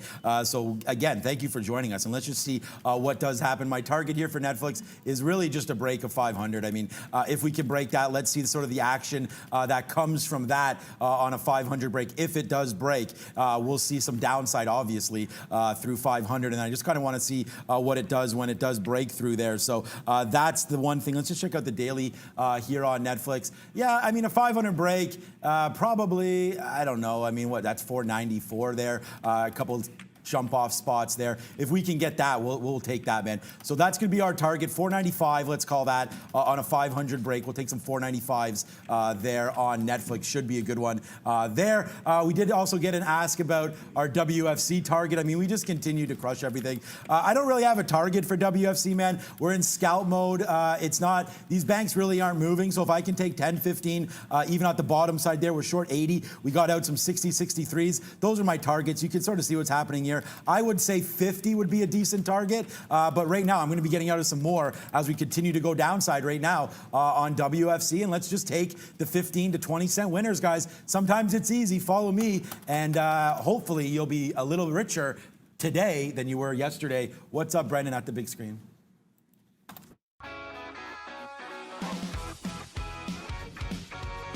Hey guys, yeah, upgrades and downgrades. We'll get you a few more symbols to have a look at here. If you are joining us for the first time, welcome. Make sure you hit the subscribe button. Upgrades on this side, downgrades on this side. We've mentioned a few of these already. Lyft, another one, guys, that was downgraded today. Big move to the downside so far. Nothing terribly exciting over here. Hanesbrands, a little thinly traded, but definitely up on the day. Going to show you Wayfair in a second. Not really doing a heck of a lot. Upgraded today as well. Yeah, we talked about Spotify, mentioned Norwegian. There's RCL as well, and Netflix moving around so far today. Not sure why the TV just blinked there, but here's Wayfair. Yeah, moving to the downside. Couple of upgrades on this name. Strange news stories on Wayfair lately. I'll let you guys Google that. 1.65% to the downside for W today, even with a couple of upgrades on that one. RCL, we mentioned Norwegian there, struggling a little bit today. RCL, the other one with the downgrade, just about to break 47 to the downside. Guys, back over to you. Okay, here we go. Now $3 in the money, and we're going to break 500. Let's see how far it goes down, guys. Netflix looking to break 5 bills here on the downside. And there it goes, right to 97, guys. $7 winner right now on board. Netflix short 503. There was just 97s there on the bid. I guess that's $6, good math. Let's wait to see if 495 comes through. That's where I'm going to put my bid right now, but the big wins just continue to come through here. Nice little $4 or $5 winner right now on Netflix, and we've hit that one for you guys. Let's just wait to see now. Here we go, $4.95, bang, a $7 winner. It's chicken dinner winners everywhere today, guys. We are monstrous once again. The party is here to start. It stops at $4.94. Wish we would have had an order in there. Let's put one back, but wow, that was just crashed. Someone just like marketed that thing down, and it stops at $4.94, guys. And VXRT continues its run to the downside. Of course, you saw what we did with the shorts in front of 15. The next level is 1365 to the downside. If it breaks that, you're looking to test that bottom at 13. That's where we're going to jump in. Of course, we're reloading as well if it gets to 1475, 1480 in front of those same price levels. I did jump into that box L short. Remember, we're looking for something that was actually taking the top off. Box L was doing it at 240 if it gets there, but I'm jumping into that short in front of that level. As the market's sliding down, why not take advantage of it? There goes VXRT. So we just triggered into that one on the low break. Second round of shorting on this name. We haven't had a hit yet. If it comes, fair enough. We're playing with some house money. Next target is down at 13 to 13.25, so 13 quarters. See if we can't take 25 to 40 cents and rinse and repeat. You know how we do it, guys. Here we go, guys, and you know how we do.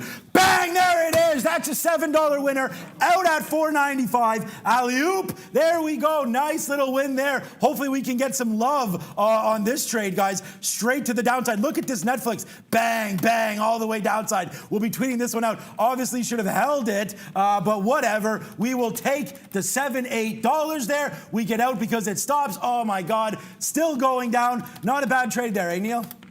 Nothing wrong with it, guys. Look, this is what it's all about here. I mean, every short's working. It's stocks that shouldn't follow the market, don't care about the market like VXRT. We just took this short here, immediately getting the 30-penny winner. We talked about 13 quarter, 13 even. We just got out in front of the quarter. We're about to get out in front of the even. Watch for a 13 break for another trade on VXRT. We pivoted from the long to the short. Obviously, that was a good decision. But look, I mean, it doesn't even take that long. You're already catching these 40, 50-cent moves this fast. It is what it is. I'm going to keep hitting it because it seems like it's good luck. So, Robbie, thank you for that graphic. We're enjoying the party. VXRT, more wins to the south side. Yeah, we are just stone cold chilling right now. I mean, look at NIO, guys. We gave that to you at 69. We just cashed out a majority of our spot there at $12.60. We're just going to chill out here, drink our Hydration Nation, kick our feet up right now, and just take a little bit of a break. It's 10:15, and we are absolutely monstrous. Just destroyed that Netflix trade, and it's been an absolutely fantastic one today. I want to give a shout out to Freddie the Frog here. Big time day. We don't even need to trade anymore. Hands off the keyboard. Sometimes that's a good little note there. Oh, yeah, look, my favorite football team in the building here, the Green Bay Packers. We can always discuss that a little bit. NIO going back to the upside here. But, wow, what a great day to trade here, guys. We're already chilling out. I'd hit the fruit salad, but we'll save that for a little bit later. Right now, NIO up. That down 8%, but big trade here today for me, and we're just stone cold chilling, guys. Yeah, I'm not chilling over here, guys. We just got the bottom wick, so we got top wick long on VXRT 1640. That's the high of the day. We just took the opening range bottom. Talked about 13 even as a target. Just got out there at 13.10, so a little bit closer. Not quite the bottom way, but only 10 cents away. And I picked up a reload into 14, guys. So we're back into the short trade at 13.84. It's already a 25-cent win. VXRT in the money for us. Macy's in the money for us. How long? You know what the structure is there. Weemy in the money for us. 40 pennies, 25 to 40 cents at a time. I'm looking for almost $1 there. Brendan, what do you got for us? Big mover yesterday, guys. Ecor back to the downside here. We're down almost 4% already. We already bounced off these levels from yesterday afternoon once, but failed lower. So looking like Ecor might want to retrace a little further. If you go to a daily time frame, we're still well off, to say the least, where this thing was on Friday, down around 80 cents, guys. No, I actually forgot that stock. I'm not going to... It's not that exciting when you got EQ was actually moving around here. BoxL, we just added that one to our list. VXRT, Weemy, all of these stocks have been fantastic. Sometimes that's going to mean something's going to go to that back burner, and Ecor is going to be firmly on that list. I don't know that I love it too much, guys. It's the volume 7 million, that's great, but it's basically teetering, only down 3%. The price action isn't crazy for a $2 stock. I'm going to have to go for now hard pass unless we break below 160. I want to update you on BoxL. That's the most recent position. I did go over what we like here. Top end break is 240. Work into the short in front of that high of day. So I got an average price of 227 here on BoxL. So you're risking, 15 cents if you want to factor in slippage. Your rundown takes them out in front of VWAP if you get the short. If it breaks two, you want to hang on to some of that party to the downside. Otherwise, this looks like a fantastic opportunity to get a 240 break in either direction, guys. So look, I like the short in front. If you have direct market access, you play it both ways. That's what I like to do here. But don't get it twisted. We are going to be long when that 240 goes. Okay, yeah. Guys, we just continue to be chilled out right now. We will look at JP Morgan again. Netflix, wow, 496 right now, and crashing even more down to 490 there. But what a great out. Yeah, I'll move my water there. Hey, why not just advertise the water? There you go, tradertv.live. We're on number 2.5 right now. So we have 8 to go, but there we go. What up, Callaway Jones? And what up also, new member alert. Rod Gibbs, welcome Rod Gibbs. Thank you for being a member again for that one. And again, if you want to just continue to hit the winners with us, you're on the right show here because we've been crushing it today. Needless to say, and it's going to keep happening, I think so. Anyways, we'll just wait to see on this one. We're waiting to get some more shares here. NIO going to the upside. We'll have a quick look at that name and see if we can't scalp out of that quickly. But we're already out. I mean, that's why we kicked our feet up of NIO. We just crushed that one to the downside as well. So again, I'm in scalp mode right now, guys. I don't think there's going to be many huge winners to go unless the futures start to go. You can see we are getting some clumped up areas right now. So futures right now stuck right here. So I'll probably just continue to scalp out as your boy does, and then we'll see what happens on the downside of some of these positions like NIO. And then, we still have WFC 2380. Like I mentioned, scalping out of that one's been a good trade for us so far today. But we're all from Brampton, and the best name from Brampton is Brendan Wickens. So what's up?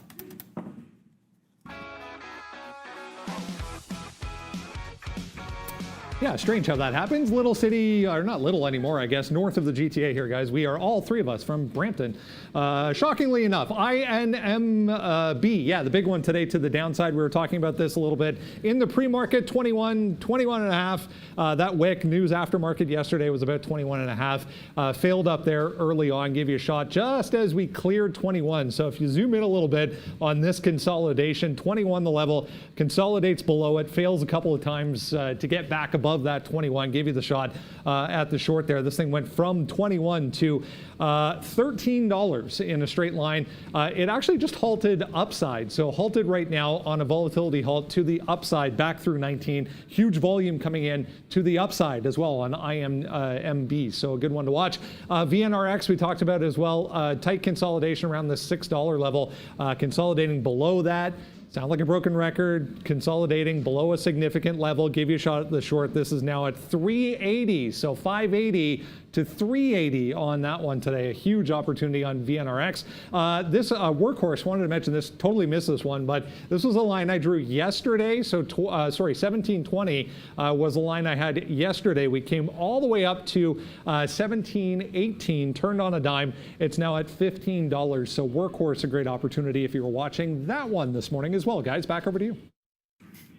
Man, we haven't even gotten to Workhorse, but I mean, Box L just took a run at the high of the day here. It turned around, at least for the time being, at 40. Look, if it gives me a chance to get break evens, I'm going to get out. We like this long break, and we're going to have it. But if it gives us an exit flat on the short scalp, we'll definitely take it if we can get it. I can tell you we're in the money. You're going to see there, WEME, 50 cents, 55 cents. It is what it is. My target is in front of VWAP. We've mentioned it time and time again, so 70, 80 pennies I'm looking for. I'd actually take a few more shares if we got a move downside to get me like 1660s to the long side. But look, you're getting this other test here. This just strengthens the breakout at 240, guys. So watch out for that box L. It is making a run up 50%, looking to take that top like we mentioned. If we ever do get that IPO opening up, we'll definitely check back in Encino at some point. I think that we're excited for that NCNO FinTech IPO coming in hopefully today. Also the other one, and again, I'll check back in on Macy's every now and then. You guys have been following along with this trade.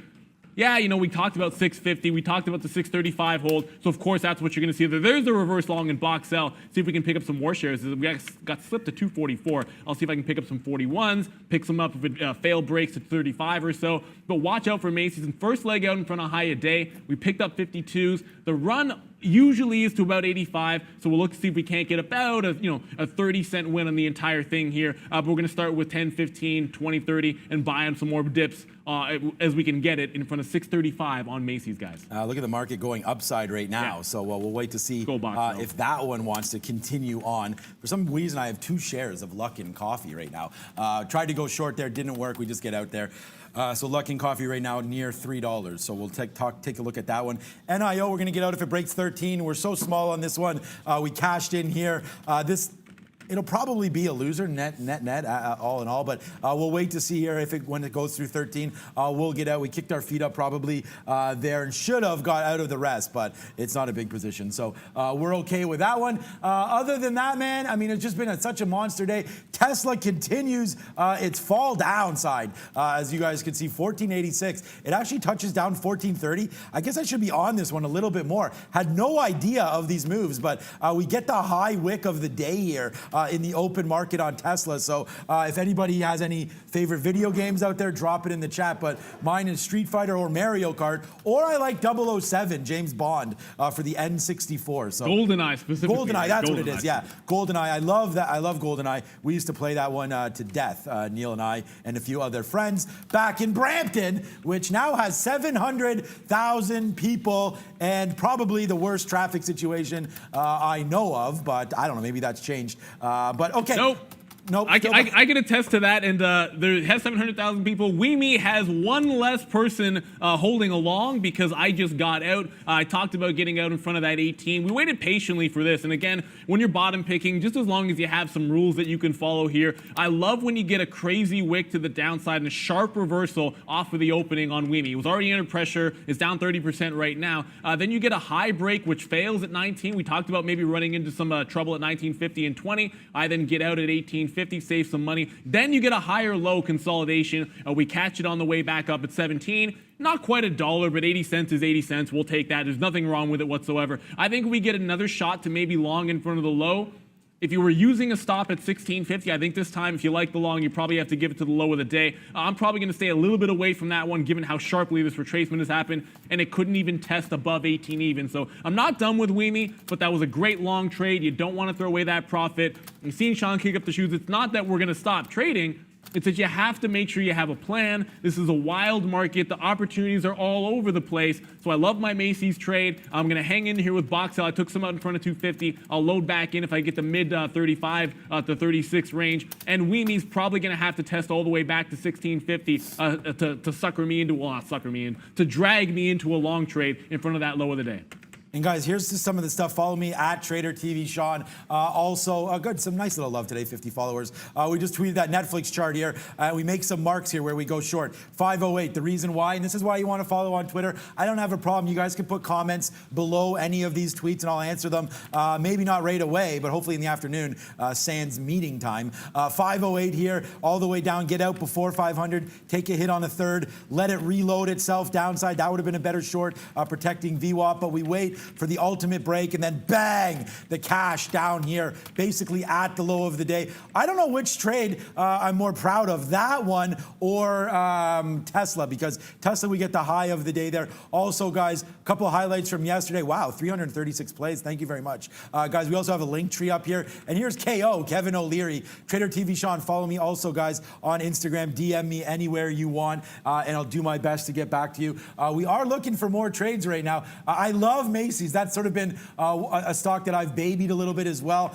We could look at that, but good look, Neil, on trading some Macy's and some poor retail. But let's go over to the king of retail quickly. It's so weird that I've actually found myself, after all we beat up on Macy's, I'm been basically longing it all week long in front of 635. It just feels a little bit weird to me. I'm going to catch some more shares of this box sell here, but I do want to make sure you guys remember it's been active this morning. I don't want you guys to forget coming up at the end of the show, or just slightly after the end of the show, we're going to be talking about hotkeys. You see us all over our keyboards here.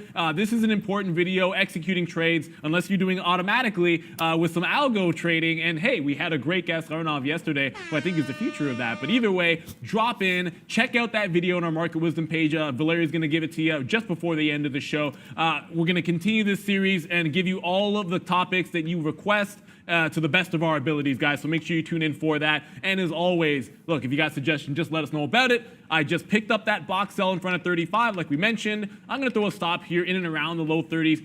Secondary run to 250. I might take some out for a quick little 10-cent scalp, if only because there's a bit of a seller here at 250, and you might catch a secondary break at that same price, guys. So there you go. There's your reload price. We gave it to you live on the air. You're taking some out in front of 250 if you can. If you don't want to, fair enough, hold to 250. If you're taking some out there, I like to add on a 250 break as well. So box L, a bullish name in the small cap space. A lot of these have been retracement plays, but here's a bull for you here in the small cap. There goes box L through 250. It just broke that level. Actually didn't get any shares there, but that's not going to be a problem. It looks like it wants to give me the pullback trade, so I'll just pick some up here in the 48 to 49 range on that little break.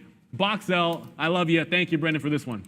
Yeah, good job there. And I found one by myself, maybe, Walmart. And, we'll see here. Walmart, I just went here because Neil mentioned Macy's. And Walmart I switch over here, better. See some consolidation here. And, we'll wait to see, man. We take that break. Well, I mean, in a general sense. I didn't mean better as a trade, just better as a company. Oh, Walmart? Yeah, I think so. I mean, I love Walmart as a company. I'm a shareholder at $100, but we'll see here. Look, I'm just going to give it up to here, man. 130.10. If it breaks, it breaks. We've averaged in. It's a very, very small position here. Just playing on maybe the futures retracing a bit. But yeah, Walmart looks strong. I mean, on any sort of, Walmart's a strong company on a reopen, on a closure. A lot of people love Walmart. They have a huge online presence as well. So as I'm talking it up, I am short Walmart. We're out of the money right now, 14 cents. But and who's this bum on box L here? Trying to sell it off at 254 while I'm taking this long break. My average price is at 40s now. I did add a little bit at the 48, 49, but once this gets out of the way here, 60 is a high a day. We've had some 10, 15 cent winners. I'd love to get something closer to the quarters, that 10% return that you're looking for. And Boxlight Corporation, that's the actual name of Boxel here, so why not? We'll give it a little bit of love. If we're gonna be long the stock on a short-term trade here, it did take my money shorting it originally, but we've made it back and then some to the upside. I'll just work out of this on the way to 275. That will be the next target out, and then look for a secondary break. So Boxel, fantastic look here. I just have that in Macy's to the long side. I'm looking for some shorts to get back into as the market tries to bounce back up to 10,500. But for me right now, it's riding this long party. I think when you have a volatility like this, if you guys watch us as day traders, you have to be willing to go against your original bias. I originally was looking at only a long trade in Boxel. I pivoted to shorting it as well, but maintained the look that we had, the 240 long. And VXRT, we've been smashing that both ways, guys. You have to have that so that you can get the Superman action for all of this trading that you're seeing here.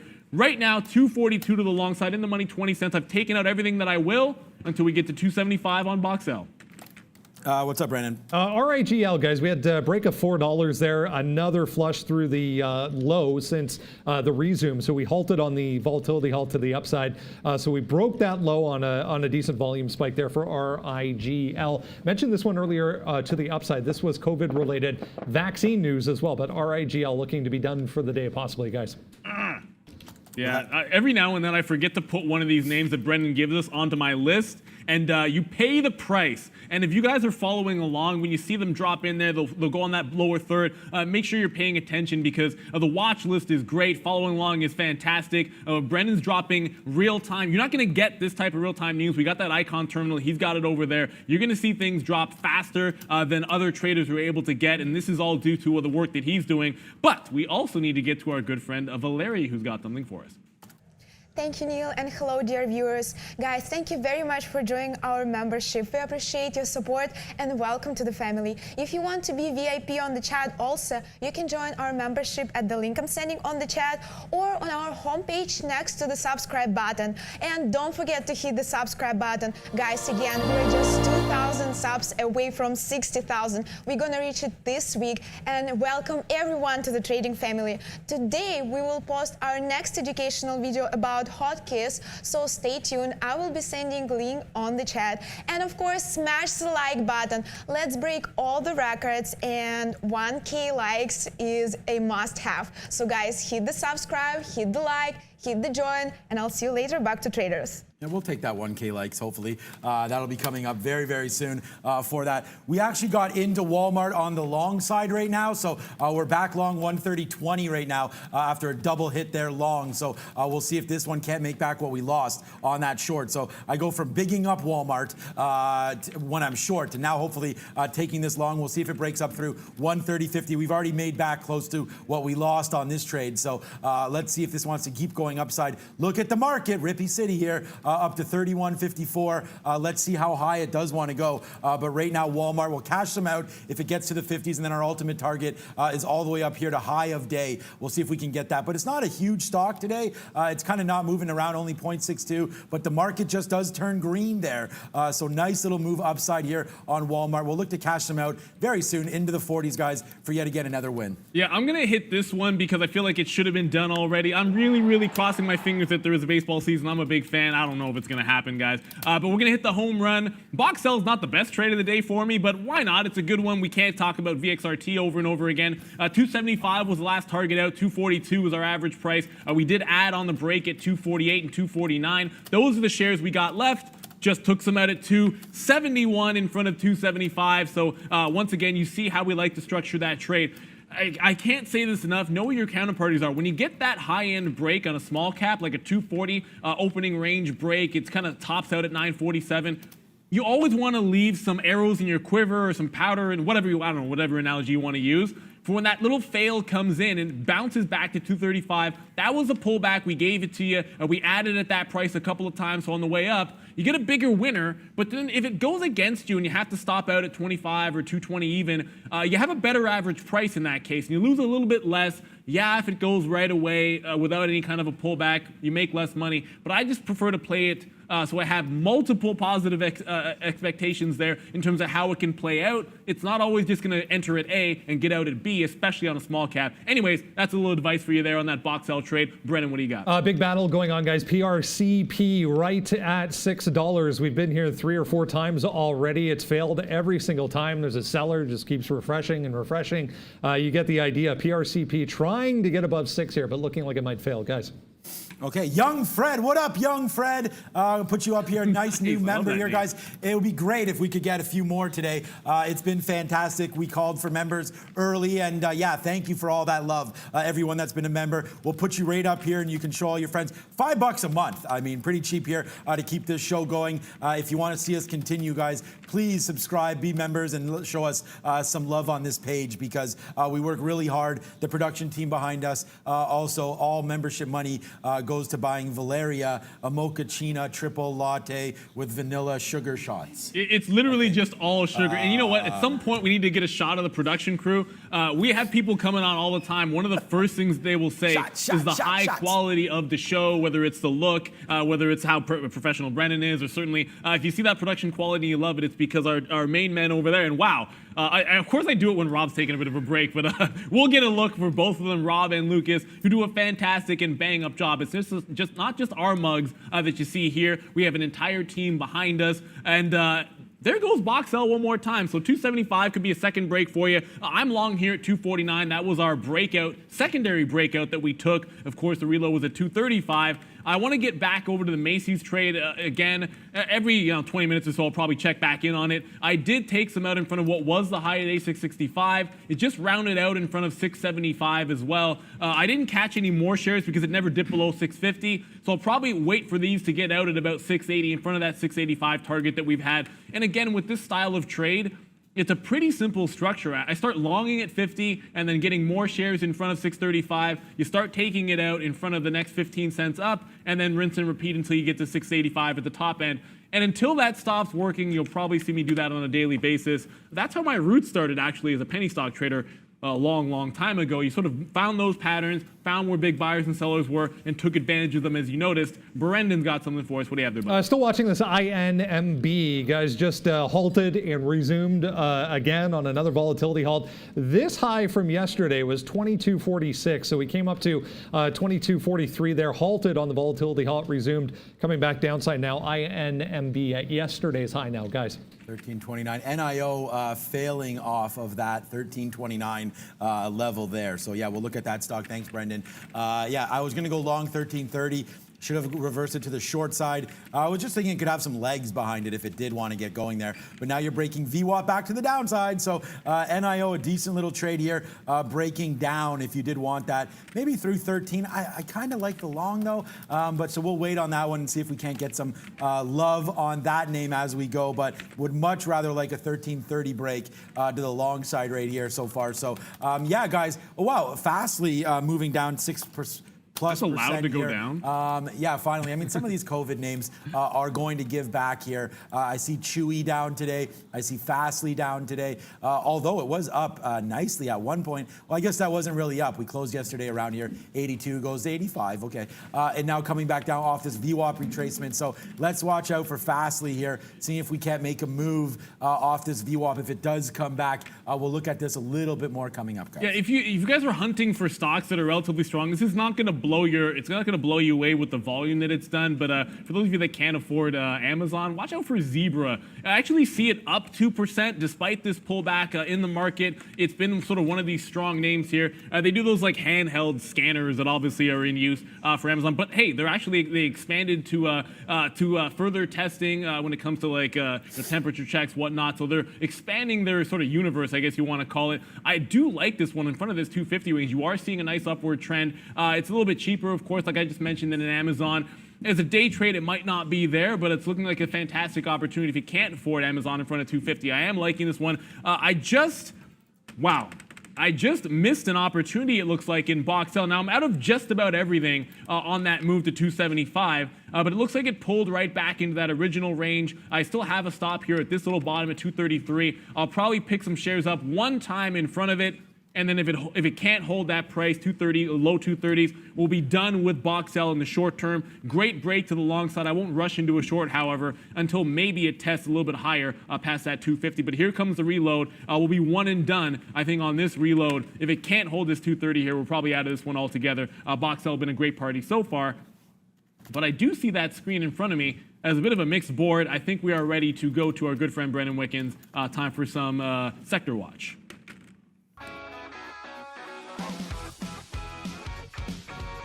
Yeah, just went red. Unfortunately, market back to the downside again. We'll have a look at what is leading for the overall S&P negative now, 0.06% for the S&P 500. You got to look at energy stocks if you're looking for any kind of strength today. Consumer staples and the materials group. Those three offsetting a lot of weakness coming from these three. Information technology, some of the banks really weak. Obviously, WFC down there 6%. And also consumer discretionary. I want to start up here, though. Noble, PXD, and PSX, 3+%. We have HES, HES 3%, CVX 2.8%. So energy stocks are leading as far as advancers, along with oil prices. Right now we have material stocks as well. WRK 3.5%. That was an earnings name. LYB, PKG 2.5% to the upside. I'll go this way and show you this one as well. Industrials, XYL 5.8% to the upside. CARR 2.3%. HON. There's Boeing having a nice day as well. New deal with the government on some fighter jets as well for Boeing today. So BA up 2.2%. Fast there, 1.2% to the downside. There's Dow, Delta, obviously earnings this morning, 1.4% negative territory. Some of the other ones here, it's tough to see, but UAL and Love there back in positive territory. So Delta standing out as weak on the day. Consumer discretionary stocks, Hanes Brands, 7.4% to the upside. MHK, 2.9% downside. Amazon there having quite the day as well, 2.8% to the downside. Negativity coming here, though. Adobe into it there, and Payc, 3+% for those. PayPal, 2.5% in negative territory. Even Microsoft coming up there, 1.7% in negative territory. So information technology offsetting strength in other areas today. Overall, 0.2% to the upside now, guys. Back over to you. All right, we took out some Walmart there. They take a piece of watermelon here. Okay, we took some out there, 130.38 there on Walmart. So again, that's an 18 penny winner. We lost that much going short, protecting 130. That's fine. Our next out is going to be in the 40s somewhere, and then we watch it break through 130.70, where we'll go longer here. So Walmart, we are long that name right now, big time trade. WFC is a small one. I'm literally just holding this because it's not doing anything. WFC right now not doing anything. I do have some bids down here, 60s and 70s, so we'll look to take it. We're short at 80, 10-cent loser right now. We'll wait to see if it comes back downside, but I don't know. WFC really just putting me to sleep right here, but we are at VWAP right now, so I don't know. We've already crushed this stock, holding light. Oh, there it is. Callaway Jones. I love it. I love this. This community that we have is fantastic. Callaway giving a shout out to Mike Crenshaw on his first profitable month. That's what we love to see. I'm going to hit the air horn for that so you guys can celebrate together. It's all about supporting each other here. Everyone's at a different level in their journey, whatever it might be. I love to see profitability. We, of course, love to see it here on the show for us, our traders, and for you guys.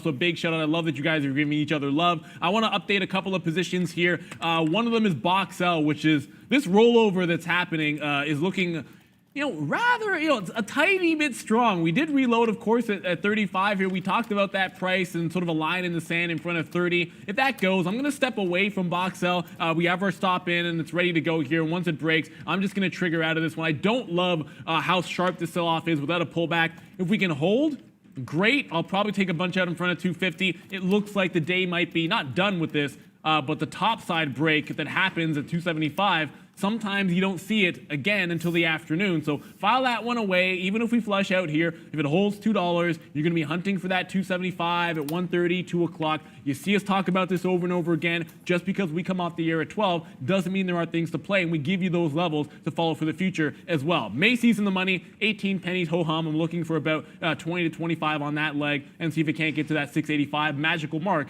we've been talking about all week. Ho-hum, oh God. I need to put some copyrights on some of these, Neil, but I like the ho-hum. Okay, 13.25 all the way to the upside there. We did finally break into end of the IO, NEO right now. So we'll see, man. A little bit of a position on right now. 13.35 is the top of that break. We'll get some out if it comes anywhere near there again. And then we'll wait for 13.50. Had some consolidation right here, 13.40. So that's not great. But like I said, again, kind of into scout mode here as we get ready to rock and roll. We are going to see what does happen to the downside, though. That's 13.08. That's probably a decent out if we do break VWAP, and we've come close to it. There we go. Out a little bit there for a small win, 35s. But right here, 13.04 to the bottom side here on NEO. That'll be our out somewhere around there. But I do think that we have nothing but upside here. We're long at 31, sorry. So took some out there at 33. Now let's go more. We are in scout mode, but look at this, guys. Also, Walmart trying to go, man.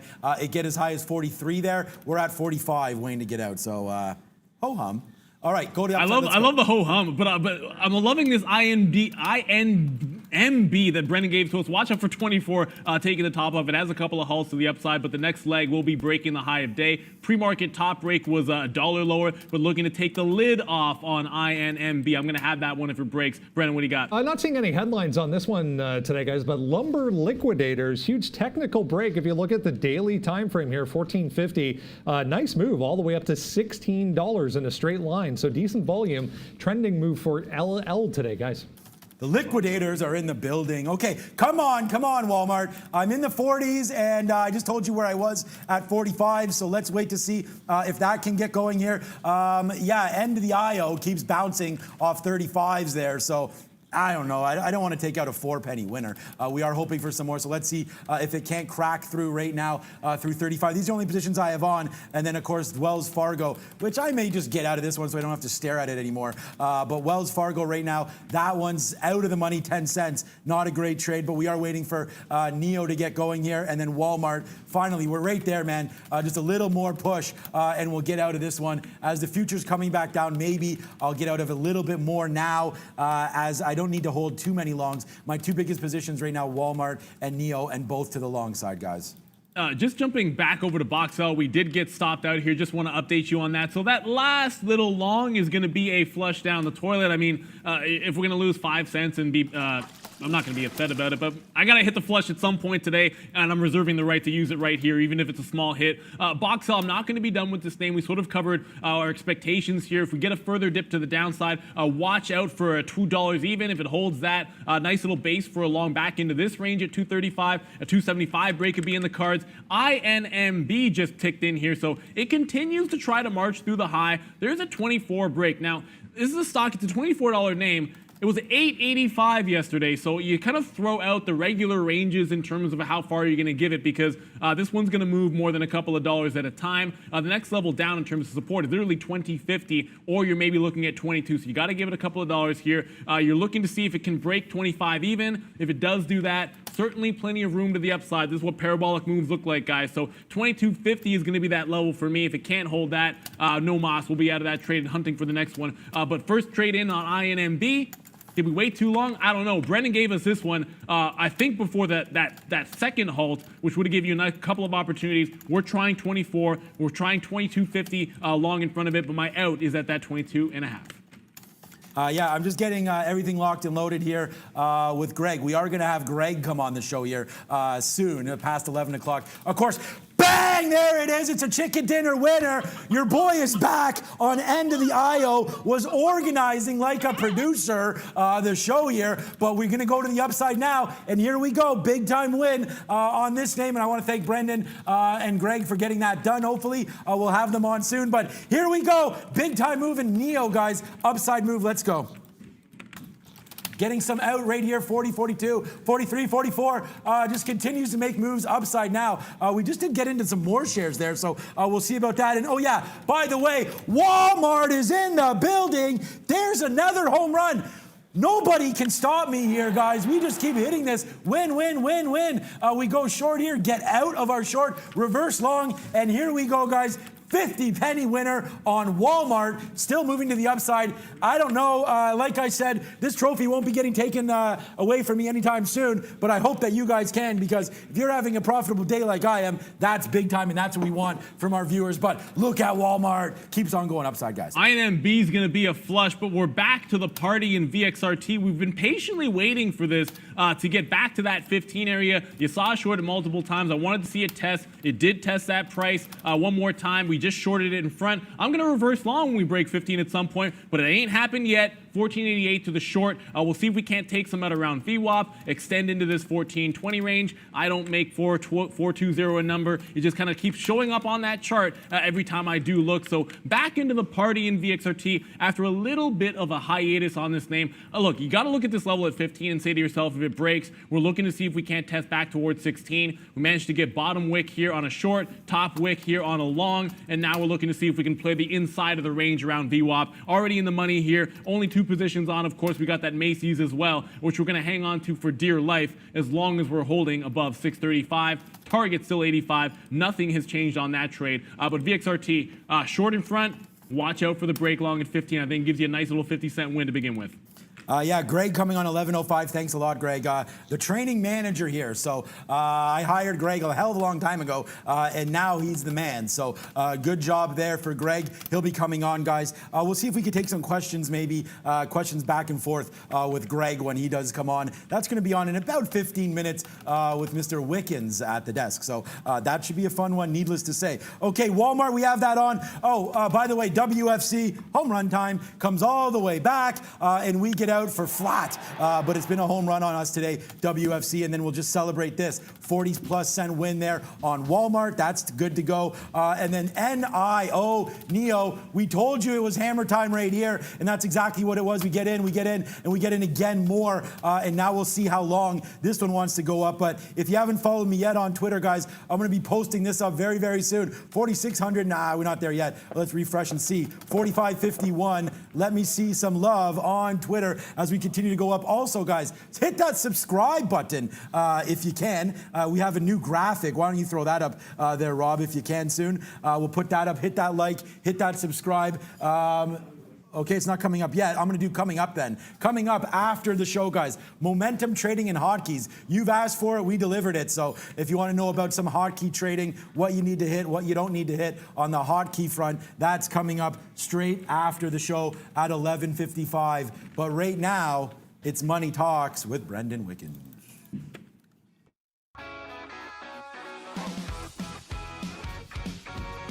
As per usual, every day at this time, we'll take a look at the currency markets, guys, see how things are shaping up so far. The euro standing out today to the upside, 0.5% move to the upside. Wanted to point out this high. You got to go all the way back to the beginning of May, late April, beginning of May. We got all the way up to almost 114 here, just testing new recent highs for the euro. So nice look, 0.5% here, 113.9 for the euro. The pound to the downside today, 0.2% for the British pound, back to 125.3. Japanese yen, Swiss franc, both in negative territory today. Australia, New Zealand, bit of a mixed story. We saw them kind of flip-flopping yesterday. New Zealand a little bit stronger. The other way today, you can see Australia 0.3% to the upside. New Zealand in negative territory, back to 65.3 there. For that one, crypto's not doing a heck of a lot. Still holding 9,200 for Bitcoin as support there, 0.3% to the downside. Ethereum here, 0.5% to the upside today for Ethereum, but 2 or 3 days in a row, I want to say they're kind of doing opposites. We normally see these kind of trading one and the same, but 0.3% to the upside, 0.3% to the downside for Bitcoin. Back over to Neil. Thank you, Brendan. One name that we have not talked about at all today, I'm going to get you to My Size here, sort of one of those a little online stay-at-home type of play. You can't try and close. They have a program which sort of allows you to do put your profile in and spit out all the good stuff so you know how to shop online. I'm just watching this 130 level. It's a gap up, retrace all the way, so there were no shorts for me here to be able to catch, but 130 looks like a pretty solid level here. I'm going to watch, see if it can't hold a 130, maybe jump into a long. I'd love a short retracement. Got to check to make sure we got the locates. And then you're just looking to get some out in front of VWAP. You can catch a 10-15% move there if you catch that long. So I'm going to jump in to My Size for the first time today, but you got to check to make sure you can go short. If 130 breaks, I do like that to the downside. Reversal on VXRT here and around that 15 level. It's trying to take the top off once again, so I'm back to the long side hunting, but add MYSZ on the NASDAQ to your list if you haven't already. Look at this 130. I like this long in front. Reversal short so long as I got those locates. Yeah, okay, so we went long Roku here. This was an order that I did not mean to have in there, but we are long Roku right now, 150, 155. I love the Roku long. The reason why we did like this long was back here, this pre-market high. I mean, it wasn't really the high, but it was just this little dip area there. And then when the market was going crazy, we put that long in. Would have been a way better trade. I wish I would have saw this down here at the VWAP, but right now Roku still looking to make new highs, so we just basically made the new high there, 151.60 is where we're in at. Actually, no, sorry, we're in at 55. There goes CCL to the top side as well. So CCL long at 16 right now. NIO, we've just cashed out of that one. Wow, 54s. Yeah, that was an expensive break. We'll get out of this one. CCL, NIO, Roku, everything, guys. We are running the table here today, to say the least, guys. Big day. Yeah, watch out for a couple of names here that we haven't even talked about. Look, Workhorse is not screaming to the upside, but a hard bounce off of 15 even on Workhorse, running into the opening range top at 1650. Alert to that level if it gets there. I'm going to try a little bit of a shot at a rollover. I mean, the market's trying to get back to the upside. You are seeing failed break right now on VXRT to the upside. So I'm going to look to see if I can't get into any kind of a short. I only have longs and Macy's, VXRT, and just jumped into My Size in front of 130, which we just went over. I'm going to take one shot here, a little bit of Workhorse if we can get it. oh, that's right, we got to pay for some shorts. I'll go ahead and pay for some shorts. I think we can catch a consolidation anyways between 16 and 16.25. A 16.50 break would be in the cards long, but we'll short in front of it first on Workhorse. Okay, we're just going to get out of NEO here because we did miss that break. We were gone, and so, yeah, we missed that breakout to the upside. Thank God we had some 48 sitting there. So, yeah, we just get out, punch the bottom there, and get out at 40, right where we're in. So we still have a small amount of shares just because I mispunched out, but that's okay. CCL to the long side, 16 still. We like that. It comes back down. We get out a little bit. We're going to wait to see if it breaks through 15 here, but right now the market's coming back, so that's never a recipe for success when you're long, including long Roku. Like I said, we're going to give this one all the way back to VWAP, but did not mean this was an order that was stopped in there. We should have just punched out when we got it. So, yeah, we'll give some back now on Roku as we are testing 149.50. Look at this market pulling back here pretty heavily, guys. Yeah, I'm just going to get those shorts and load up myself. I know Greg is going to be on in just a few minutes. John putting that together. Of course, he is the training manager. And sometime soon, I think we'll have some people on this floor, hopefully for you guys. You can see behind us, it is normally a full floor of traders. Of course, with COVID, that's going to be a different case. I just want to update Workhorse, a couple of legs in here on the 15 break. It really needs to hold 14.70 or so. Maybe give it the VWAP if you really, really like it. So we're going to have this reversal. You know, we talked about a target. Of course, you have quarters and then 50s to the upside. But if we can't hold 70, I'm definitely going to take it off and look for a better price in around 14.25. I don't want to get stubborn with the initial long. If we can limit the hit to about 30 to 40 cents, that's the kind of winner we had earlier. Otherwise, you're just throwing away everything you've made in the morning. And if it does break that 70, I think we get a shot at 25 anyways in terms of that better price. So I'm just going to jump out of this at VWAP here on VXRT. Look for a secondary move. I think it'll be about 14.25 where we pick it up. So I'm now left with only my size long and Macy's long, still looking for some shorts all over the place. One of them might be that Workhorse if I can get those locates fast enough. Okay, we're going to go long a little bit more here. NIO, we'll take some 28s and see if we can't run this back to the upside right here. But yeah, expensive break there. Roku now making this move downside. We're going to get out right here, 148.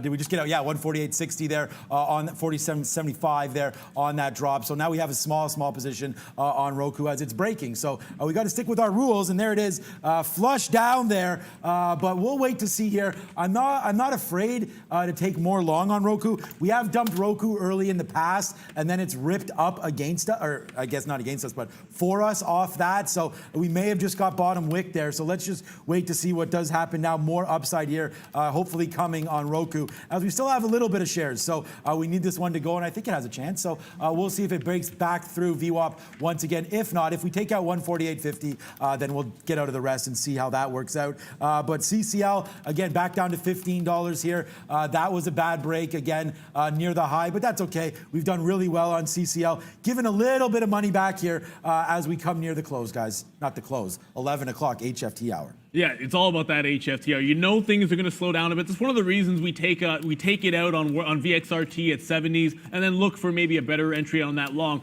Speaking of long entries, watch out for WIMI holding higher here. We already took one long off a lower high at 17. It's putting another one in here at about 17.40, 17.50. Still like this one if we ever take out that 19.50 top that we ran into before. But now look at 19 even as a bit of a level. So I'll try and pick some up in front of 17.40 for a quick little scalp. But for now, let's go over to Brendan, who has something for us. Another name, guys, Yandex, just popping up on a volume scanner here. YNDX, big volume spike as we head towards day highs here. This thing's back to 52 already. What a daily chart. Very, very strong on the daily chart. 52, a huge level for YNDX, guys. Approaching that in a hurry, guys.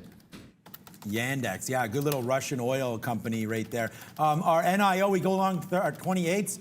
Back to 36. So once again, oops, we did it again one more time. Another home run for your boys. So let's just wait to see how far Niall wants to go to the upside. Right now, though, we're ready for Valeria at the big screen with a little Euro update.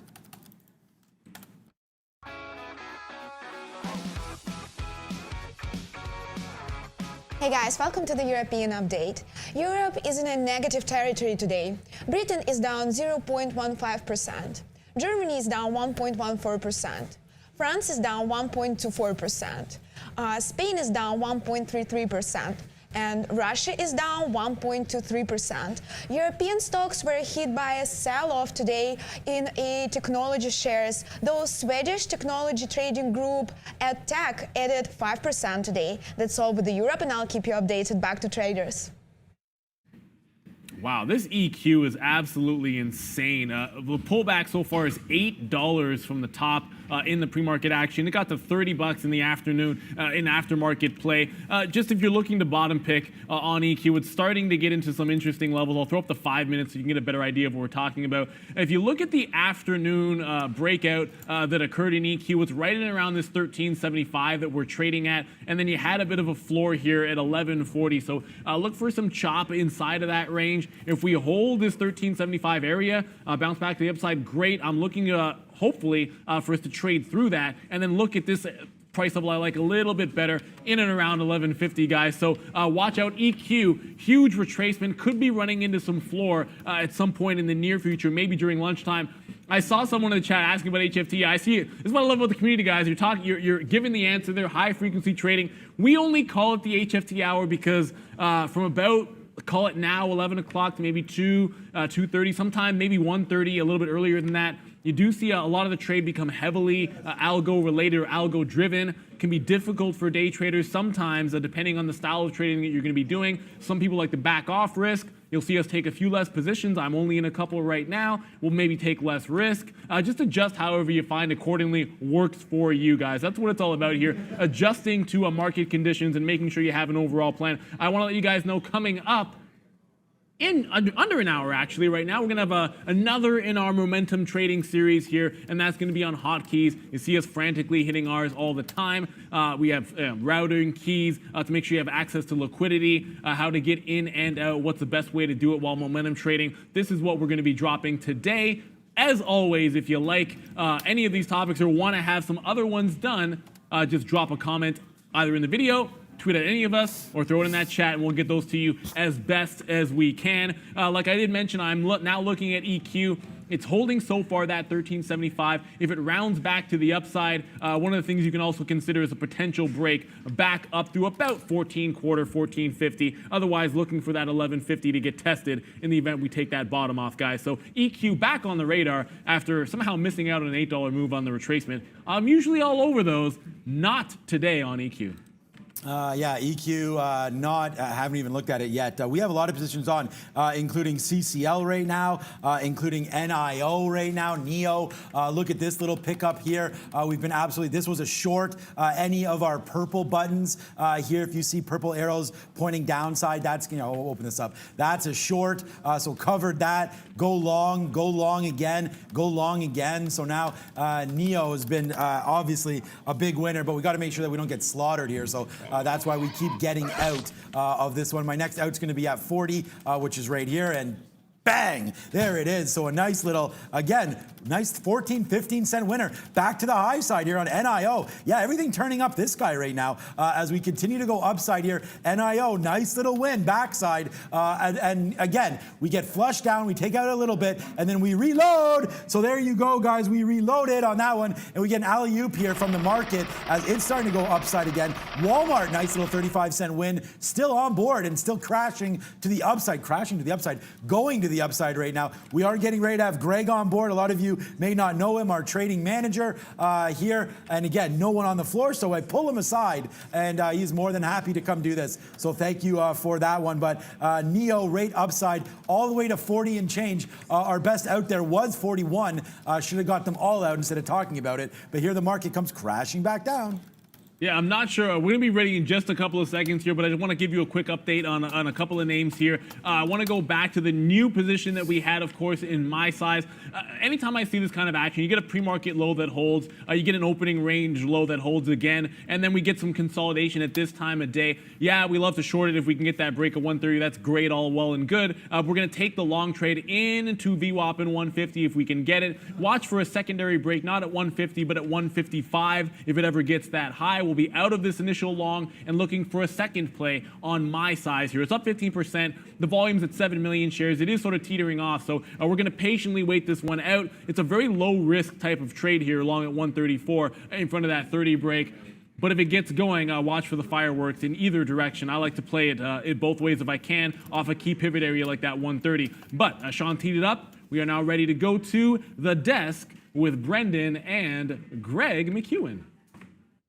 Hey guys, yeah, we're going to give you a treat today. I'll tee Greg up with that anyways. We'll give you a little bit of a background insight into our trading floor here. We're obviously on a trading floor. Sadly, no traders here because of COVID, but Greg McEwen back on the show for the first time in a while. Our trading floor manager here and training manager. It's been a while. Good to see you. Yeah, I mean, it's been a long summer. We got no traders out here on the floor. I'm out there on my own. I'm kind of feeling like the Phantom of the Opera a bit. But things are good. We're getting out golfing, got a nice tan going. Absolutely. And just absolutely ravaging these markets, as Sean Neal, everyone's doing. Everyone's just having an absolute ball. These markets are amazing right now. It's so much opportunity. I wanted to touch on one opportunity. Starting today, we're kind of getting back into earnings, a little bit more focus on earnings and focus on actual companies with actual earnings versus small caps and some of these little tiny companies that have been flying around all over the place. For the people watching who maybe haven't traded an earnings season yet and are starting to see some of these numbers come in, what would you say, just very basics, what would you say to a new trader looking at earnings for the first time? Well, one thing you're always interested in when you're trading is the beta of a stock. Like, you don't want to be short Netflix if the market's going up. You don't want to be short Google if the market's going up, okay? So you want to say, for each point that the market goes up, how much is the stock going to go up? Is it going to move 1 to 1? That's something that we always care about trading, but during earnings season, you probably don't care as much about that. You expect that some of these stocks are going to trade in their own little worlds.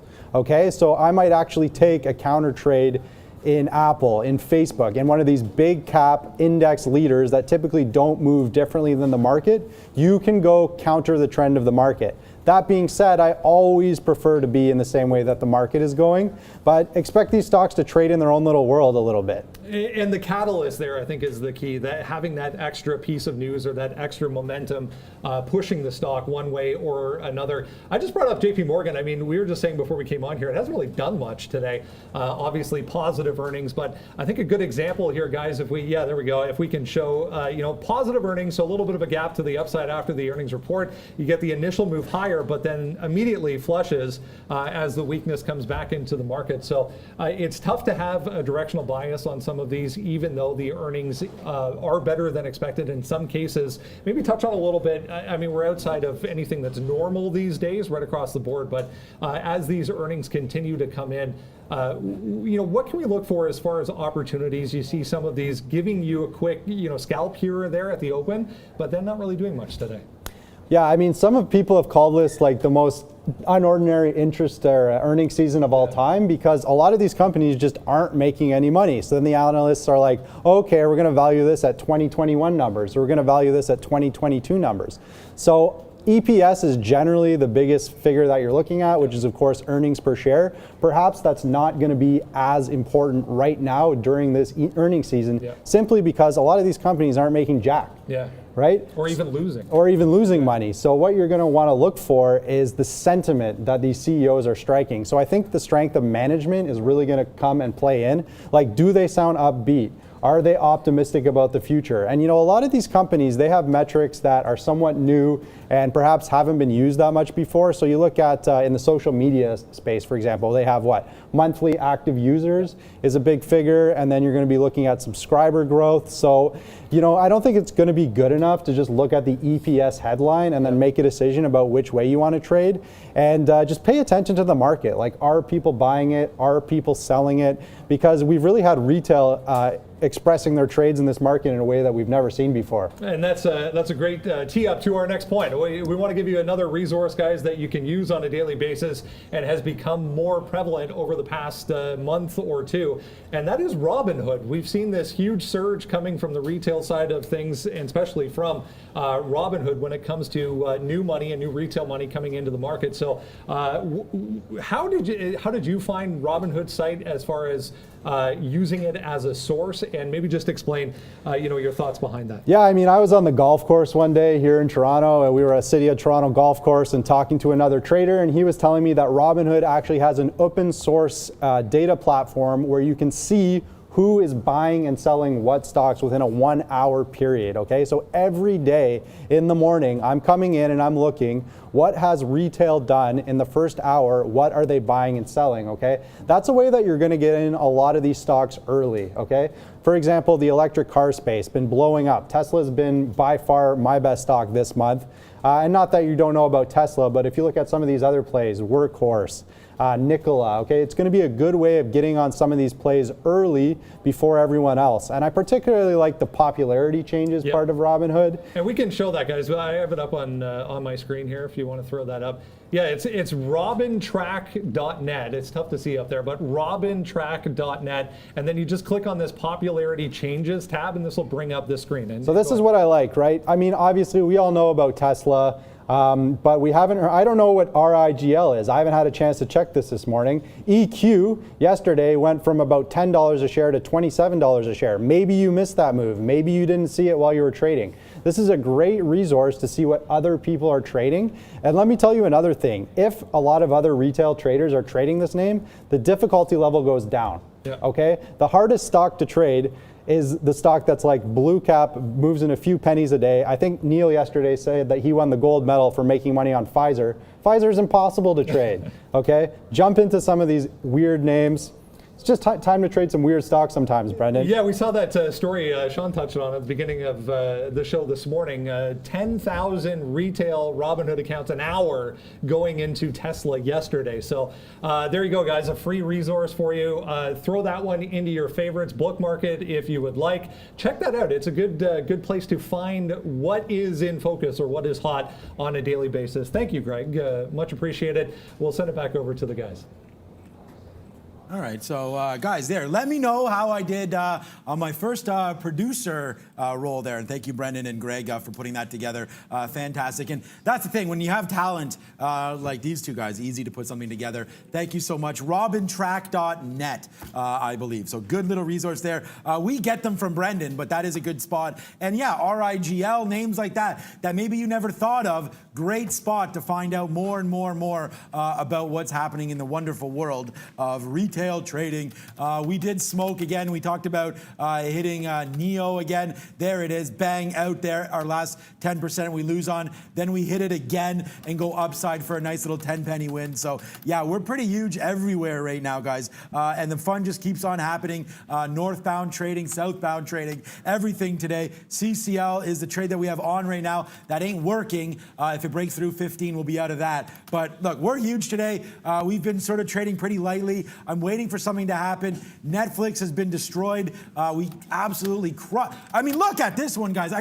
I think I tweeted this out, but this is the bottom wick here on Netflix. We basically get the bottom of the day here on Netflix, $4.94 before now reaching back to VWAP. There could be a trade here, guys. I'm going to look at a little longer time frames over here, 12s and so on, and see if we can't find a trade here for Netflix. But nice little move all the way to the backside. Perfect trade right there. Yeah, that's that time of day where you are starting to look for those types of trends. And one of the names we're going to be paying attention to, of course, is going to be Tesla. You're sort of seeing it hold a little bit lower, and you're going to see a nice little trend, obviously downside. You saw what happened yesterday's action. Watch out for a 15 break at this time of day. You could see it retest some of these lower levels. The market is struggling to get back to the north side. So I think there's going to be a scalping in that price.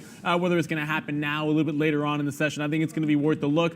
We got the locates on my side, so if it breaks 130, I am reversing to the short in that name. And remember, we're always going to be long that Macy's, but I do want to jump back over to our good friend VXRT. And again, we took the shallow loss here around VWAP. It's basically holding this little range. 1450 is the low. I like it more in the quarters.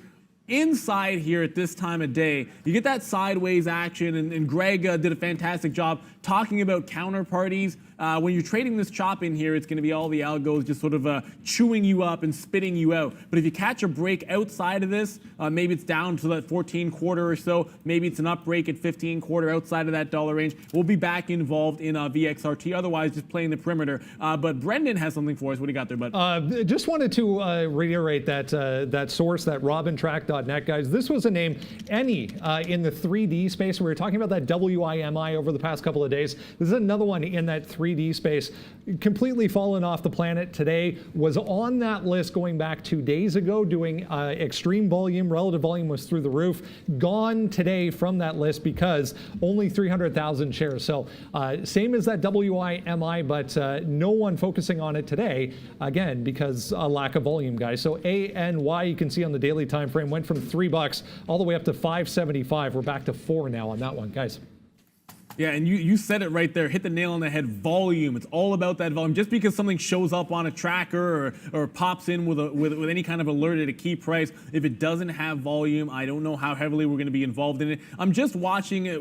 I just showed you Tesla there, sort of rolling in front of a higher low, and it might roll over at 1,500. Fastly could do the same thing at 17, and it's under pressure today. Of course, the rest of the market doing the same, but down 6.5%. Watch for a 77 break on Fastly. If you like to play a less expensive stock here, a tech high flyer, maybe you like that short on a breakdown, I should say, at 77. I do want to jump over, of course, back into Workhorse. I did mention that we were trying to catch a short here, and we talk about preparation often, and I'm going to go ahead and, I don't know, we're going to hit, I don't know, we'll call it the roller coaster ride. That is my getting locates on Workhorse. We did try to catch something in the 16, 10, 15 range up here in front of this little high at 30s. I'm going to go long if it ever breaks 16.50. We're trying to scalp the short, but you got to have the locates on if you want to do it. At this point, you're looking at 20, 30 cents worth of a range, which is going to put the breakout far more on my radar at this point. So 16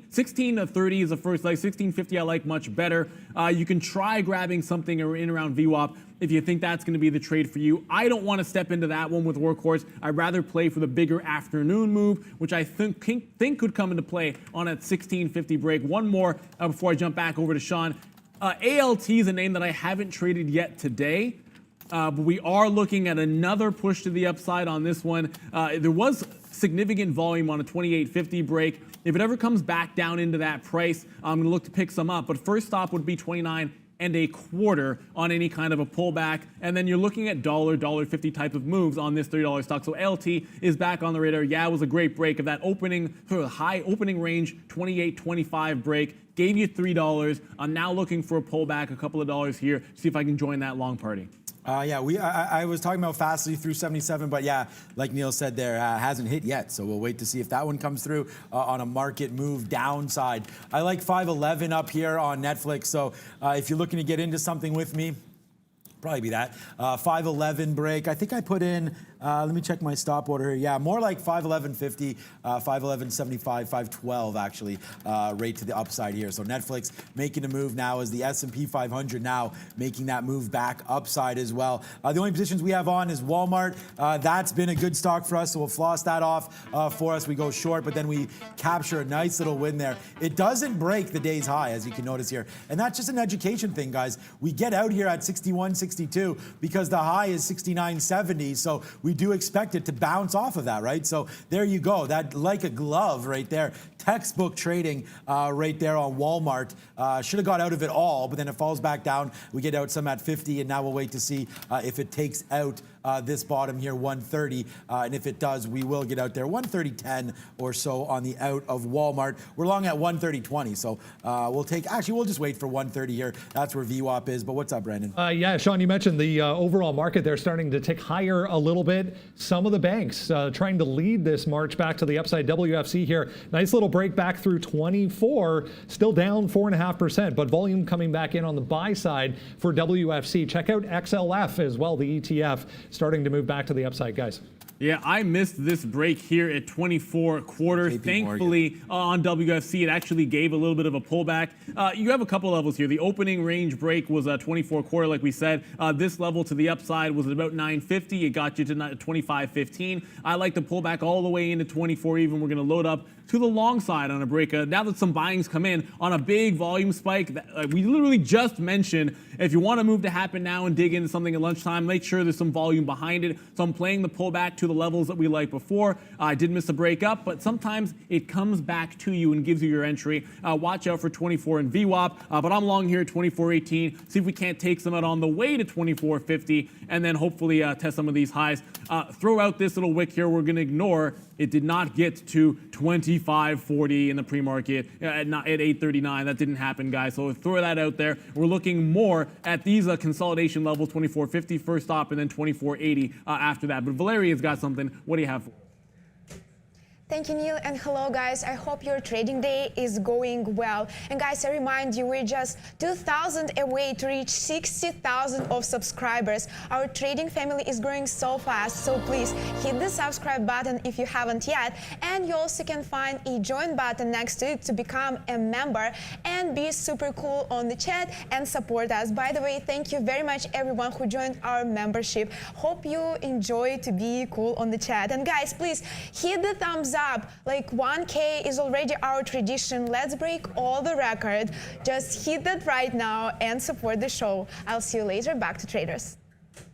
Right, guys. Yeah, we take WFC long here, 08. So we waited for that to pull back down and then take the long there. So only reason why is that I'm trying to defend down here. So 23.90. But wow, Neil, here it goes. WFC just crushing downside right now as the future's not really doing much. But WFC, yeah. It's got to hold that VWAP, and that's the key thing there. If you're ever playing and you miss out that initial break, and it's going to give you that move to 24.50, you got to have an out. And I look at it here. Do you give it to the low of the day? I think when I'm bearish on a name, I always like to have a tighter stop. So we'll see what does happen when we get down to 23.85. One rule of thumb here, and you guys can use indicators however you want. I tend not to have hard stops at VWAP. I don't like putting a stop at the actual price. I like to see it trade in that consolidation. So 23.85-ish. We'll risk about 30 pennies on this trade. I got 13s as an average price. I'm not taking any more. I'm not taking anything out till it breaks back towards those highs. I want to update you on my size. I will be all out if it ever gets to 150. I will break long if it goes to 155. That 133 long that we took already working in the money. So we said that would be a patient trade.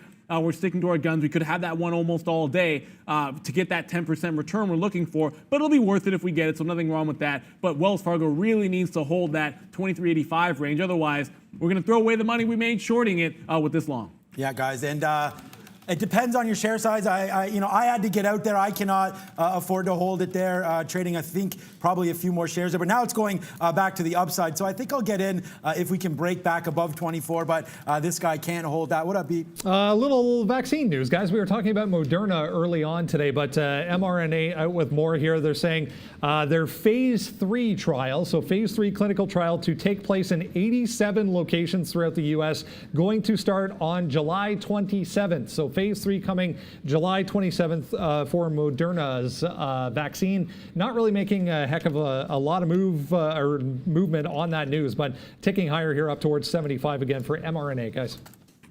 mRNA. We do like Moderna, but I'm going to give you a quick look at our good friend, and it's been my friend pretty much all week long. And I'm going to jump back over to, of course, Macy's. Now, I probably could have had a look to get out when it rolled over at 680. I gave you 685 as the top end of the range, so it might have made some sense to take some shares out at 75. But with this type of a play, I'm sort of willing to hold it all day long because of that and the way that the structure has been over the course of the last couple of weeks.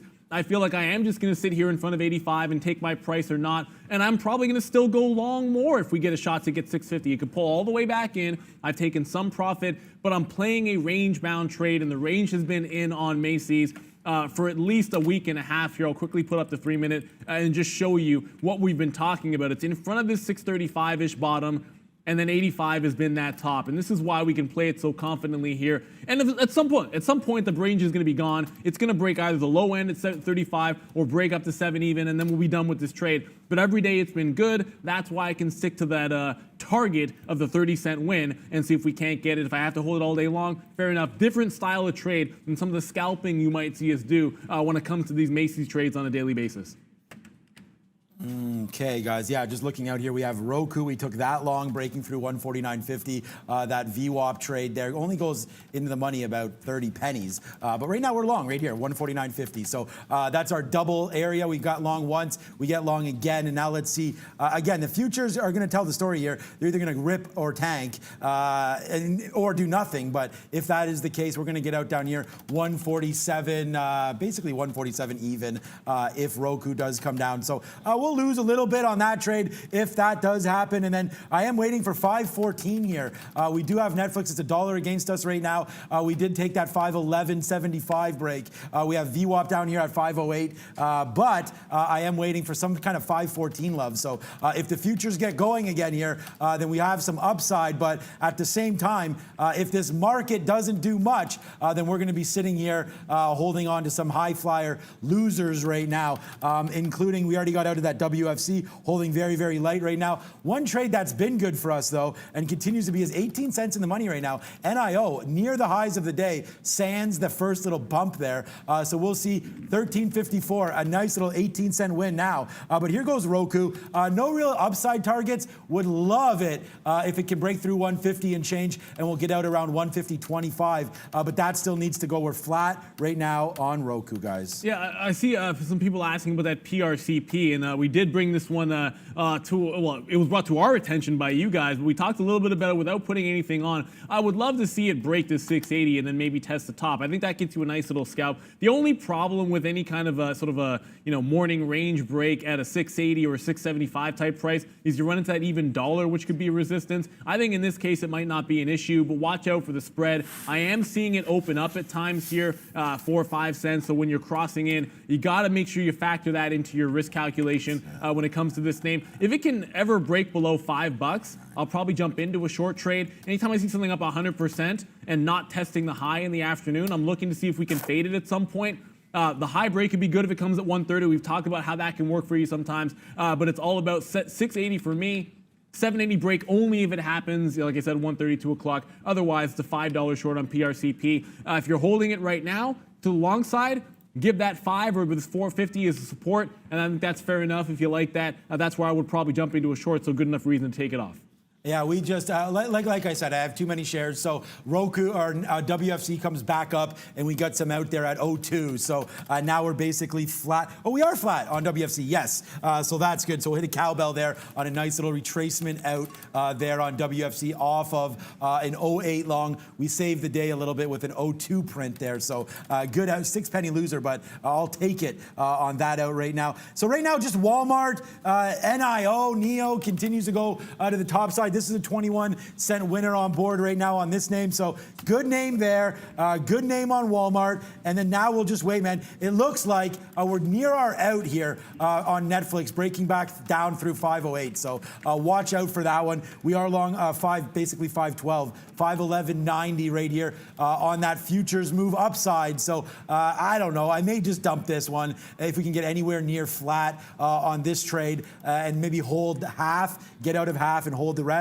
Because we do have Roku that will take as a runner if it wants to go. So right now the market is going to be our friend or foe here as we have 2 big high flyers looking to take one of them off here on a little bit of a bump up. But right now, futures just bouncing around and not really giving us much of anything. So ho-hum as we go. I think, Sean, that's one of the reasons why I'm sort of gravitating towards some of these previous gap up plays that are still doing some decent volume. RIGL is going to be one of them. Just has this little 350 level it's trying to get through. So I'm going to have a starter position. And the reason why I wouldn't put it all on a 350 break is you just want to look at sort of on the way up before the halt in the morning, right here at 935 on a pullback. It gave you 340 as the bottom. I think if it takes that out, I would want to add to the position on a 340 break. So yeah, I'll jump into some shares, short 350, but I'll add to it on a 340 break, looking for a retracement into the opening price here at 320, and then where this jumped off here at 294. So those are the targets I have here on a RIGL. I will be adding to the position on a 340 break. Already got some at 349. Brendan, what do you have? We saw this one during the sector watch, guys. Haynes Brands, HBI, 7% still. However, it's failing up here every time it comes up to 1240 to 1250. Couldn't get above 1250 there in the pre-market. Looking like it might want to come back down a little once again, but HBI still having a nice day. It was Credit Suisse that upgraded HBI today, guys. Okay, as we said here, Netflix, we take some out there for flat on a retracement all the way back up. I kind of like Roku here as well to the long side. So again, at this time of day, 11:30, you know, any kind of misplay that I have, if I can correct it, I will. And it looks like right now Netflix will hold now a third. We get out of 2/3 for flat, guys. I know it's not sexy, but you know, discipline is exactly what I do and what I'm all about. So we don't continue to have record days here not being disciplined. So now we'll wait for the second third, the last third, I guess. We just got a 2/3 for up here. 514 would be pretty sweet if that one can come in, and then we'll ring the registers there. But NEO, NEO, the same, the way to pronounce it, all the way back up here. Let's put an order. Didn't even realize we got this high. Hey, look, man, you have a 30-cent winner on a name like that. You floss that off. And also, guys, big super chat. Thank you so much, Roger G. Best show ever. I like The Office, but maybe best trading show ever. Thank you so much, Roger G. Good little call there. Best movie ever, Scarface. But I'll take best trading show ever. And the thing is, we're even getting bigger and better. You saw Greg come on today. We have tons of guests planned on coming back here once we're up and open, including some guests on our trading floor as well. So yeah, let's just keep this party going. NIO back upside right now. We're going to get some out. Yeah, and I did start taking some shares out on my size. We gave this one to you. Got a nice little push off of that 138. Like we said, at this time of day, you want to round into some of these high flyers. Find a key level that you can peg to if you can, whether it's I took the short on the RIGL bouncing down or the long in front of this 130 on my size. Once it gets up past 140, I start taking some shares off. I'll take some more off in front of 150. I'll be all out if we get to that 150 mark in VWAP. Looking for a 155 break at some point, but it really needs to pick up volume. At this point, it's very slow trading. We got a spike in volume to get us out of some shares. We'll take more on a pullback if we get it at 130. But I do anticipate this could be a slow mover here, which is fine.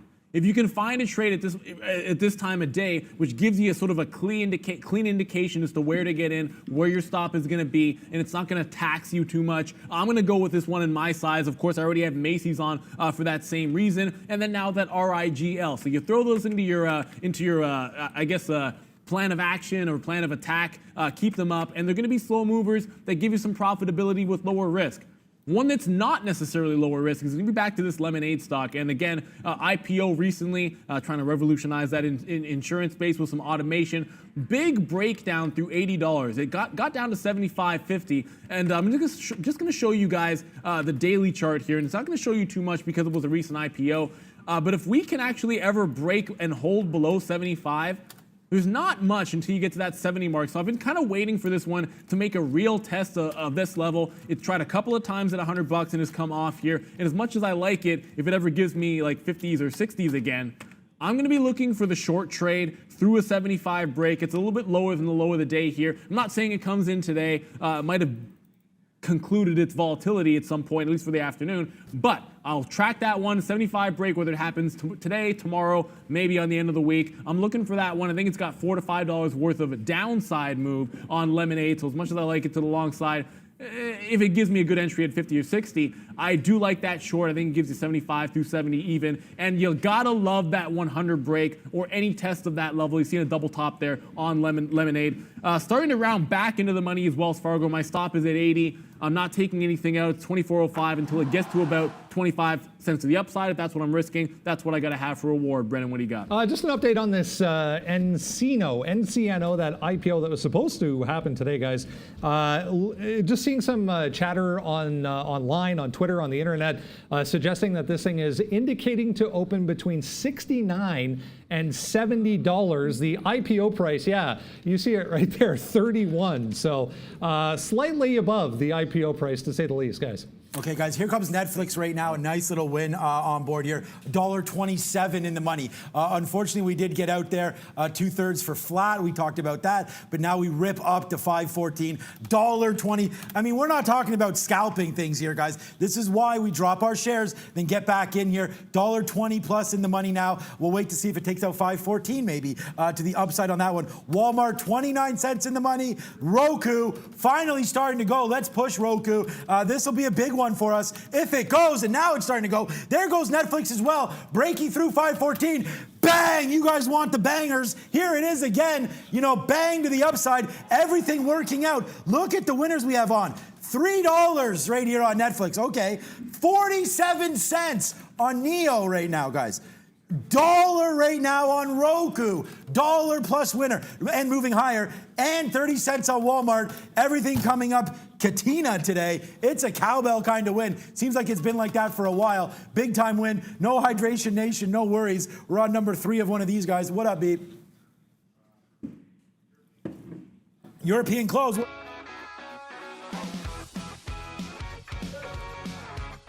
Hey guys, welcome to the European update. European market is closed now, so let me update you on the numbers.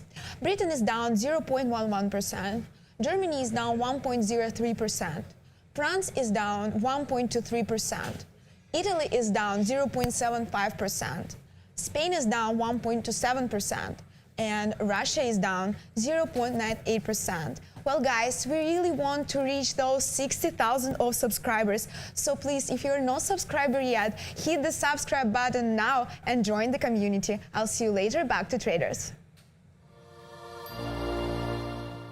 Thank you very much for that. I do love that new subscribe graphic. It looks fantastic. And of course, we have a great production team giving you not just the high quality looks that you see here, but some of those interesting graphics we get here. Sean's got the new bang one. We have whatever this hot dog thing is that we use today, because look, it's been a successful day so far. So if you're into hot dogs, I do think it needs some sauerkraut on it, because that's a good topping. I'm still watching for that 1500 on Tesla. It did just rally off that same price, but it's some sideways action so far during this lunchtime HFT hour, whatever you want to call it here. 1560 could be a potential break up. 1500 is a break to the downside. I have a stop for one. I'm not necessarily breaking into the long. I would prefer that short, see if you get that afternoon sell action that we already had on Tesla. We do have that my size to the long side. That's been a good one for us. So still working in the money. Wells Fargo is basically flat here at 24.05 for me, but I do want to go back to VXRT. This is going to still be a break to the downside through 14 if we can catch it, but you are seeing it show a little bit of strength here. I will take one more crack. If it goes back above 15 for a long trade, I will not take as much as I took last time. I think at this point, you do want to make sure you're managing your risk. And VXRT, as great as the moves were, it hasn't extended anywhere past this range. You see that consolidation. I think the afternoon's going to be the better play. So look out for 1:30 or 2 o'clock. That should be a good time. Wells Fargo back in the money for us. But again, I'm not taking anything off till it gets to that quarter. Brennan, what do you got? I feel like we have to trade this just because of the name, guys. eBang International. This is a Chinese holding company. They make circuits for chips that go into crypto mining cards. So a Chinese holding company, eBang International, guys, just was halted a couple of times today, but just popped up on a volume scanner there. $6 even, bit of a problem right now for eBang, still up 26% on the day, guys. And guys, watch out here because bang, there it is. Big win again on Netflix. 516.50. No, 516. Where the hell did we get out? 516.50. Yeah, okay. 516.50 out there off of a 511 long. I mean, how many winners do we have to give you? Another $5 winner. Again, guys, thank you for the super chats and thank you for the love. If we just continue to rock and roll, and hopefully you guys are making more money than ever, because here's another one. We're in the building once again. Roku, guys, look at this long. 149.50 out 150.50. Now we hold the rest and see what kind of upsides we get, guys. We're huge once again today, and that's how we're trading. We've been big time all day today.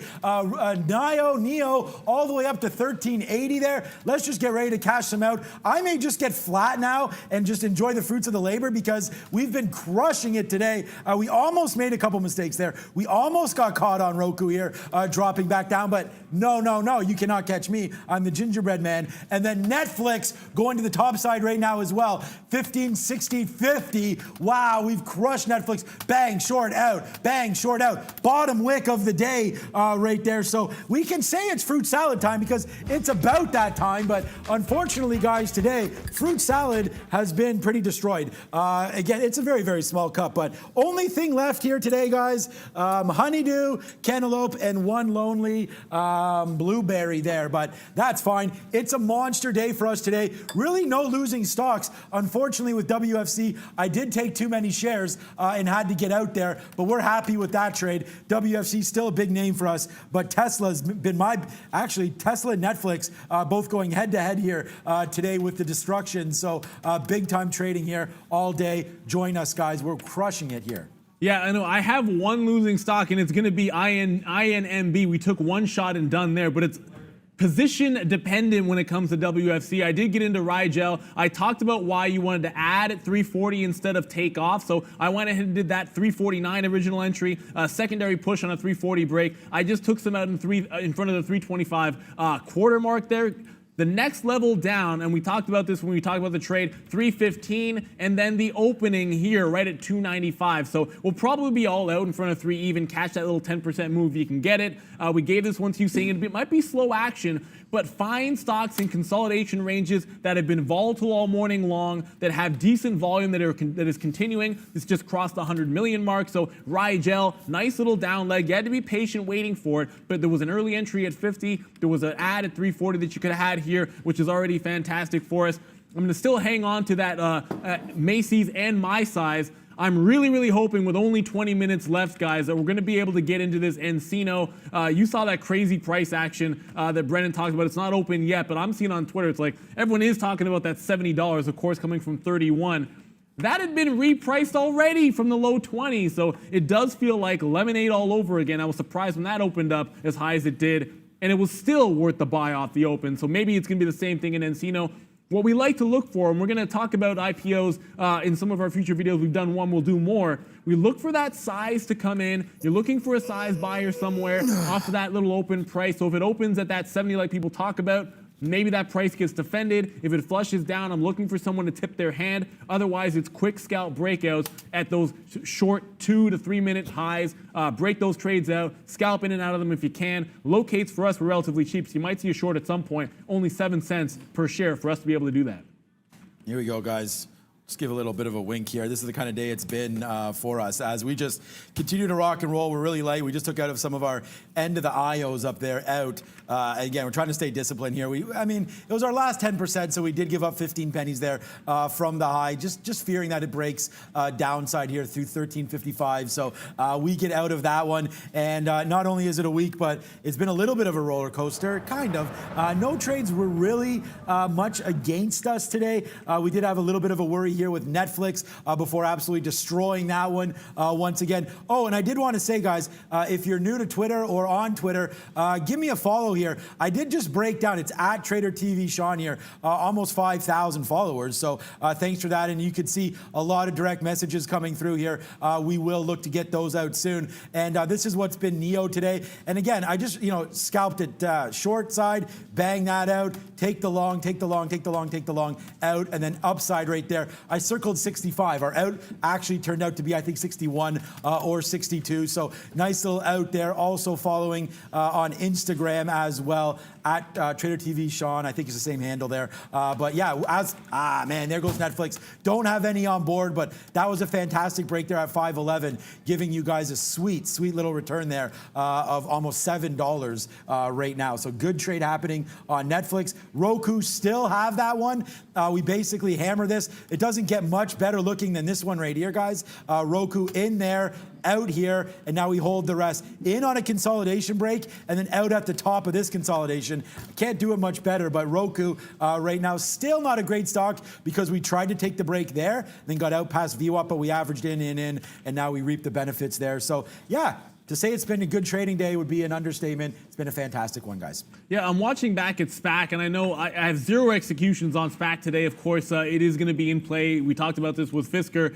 And believe it or not, we are going to be doing a video at some point on special acquisition companies, but also coming up that we're dropping today is going to be our video on hotkeys. You use them, you love them, you have to have ways to execute trades. And we're going to be talking about momentum trading and the keys that we use, how we gain an advantage, sometimes from using different styles of hotkeys, different routing orders, whatever they might be. We're going to learn all about it. Tune in just a few minutes when that does drop. Of course, Valeri's going to give that link, and then you can watch on our Market Wisdom channel when this show is done. And as always, make sure you let us know what you think of it, and any suggestions for future videos. You can drop that to us, whether it's Twitter, in the chat, or of course in the comment section of that video. I was mentioning SPAC there. It is trying to make a bounce to the upside. About 14.25 looks like it could be a potential break here. Call it 14.15, 14.25. I don't want to split hairs. I thought there would be a bottom at 12.50. That's one of the reasons I wasn't able to bottom pick here. Turn around at 13.25, so it psyched me out. I sort of identified 12.50 as the spot I thought it would turn. It never really tested there, so nice little bounce on SPAC.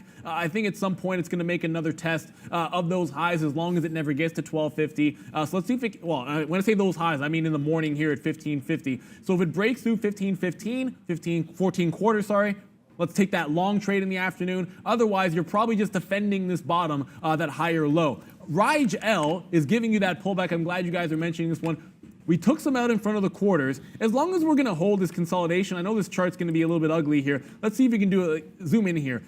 You look at this 360 area on the breakdown, you can risk about 10 cents. And again, on this overall trade where I'm short here, first at 49, then I add to it at 339. We've already taken some of the 49s out for close to a 20-cent win. I'm going to reload if I can get some around that 50. You give it to 60, so you're never really risking more than 10 cents. It's a long way to VWAP, but it's lunchtime. Market is slower. I'm not anticipating quick 50-cent moves on a $3 stock. So you limit the amount of damage you're going to have on an RIGL. And yeah, if it gives you a shot at $4 for a retracement, maybe a breakout trade through that price, then you're thinking about taking a short there that gives you more money. But it's all about the tighter stop for me. So if we get some consolidation to 50, I'll take some more shares than otherwise. I want to see us break that quarters. I'll take some out in front of 315. That was our first target. Next target was 295. We'll take some out in front of $3 because I like that a little bit better. Nice round number on Rigel. Okay, SPAC, yeah, hit that subscribe button. I'm going to go long SPAC earlier. I'm going to go long right through 14. So let's see if we get a 14 break here on SPAC. Just making sure that my orders are locked and loaded for that one. Yep, actually I put 14.10. VWAP has come down a little bit now. So yeah, we'll actually take that through 14.10 and see what happens there. SPAC coming through, hopefully as a winner. We'll see if that one wants to go. Roku dropping down a little bit here. You can see the futures coming down. I'm just going to get out of this one for flat if we have to, back to VWAP. I mean, I've dumped Roku too often, too early. The other day I took like a $2 winner and it went 8 or something like that. So let's hold on to Roku a little bit here. If it does break back down below where we're in, 149.50, we'll get out and call it a day. But we're already really huge today. It's been a fantastic day. I'm going to hit that subscribe again. If you haven't, make sure you do that, guys. Hit that subscribe. We need as many members as possible. We're going for 100,000 members. We just went live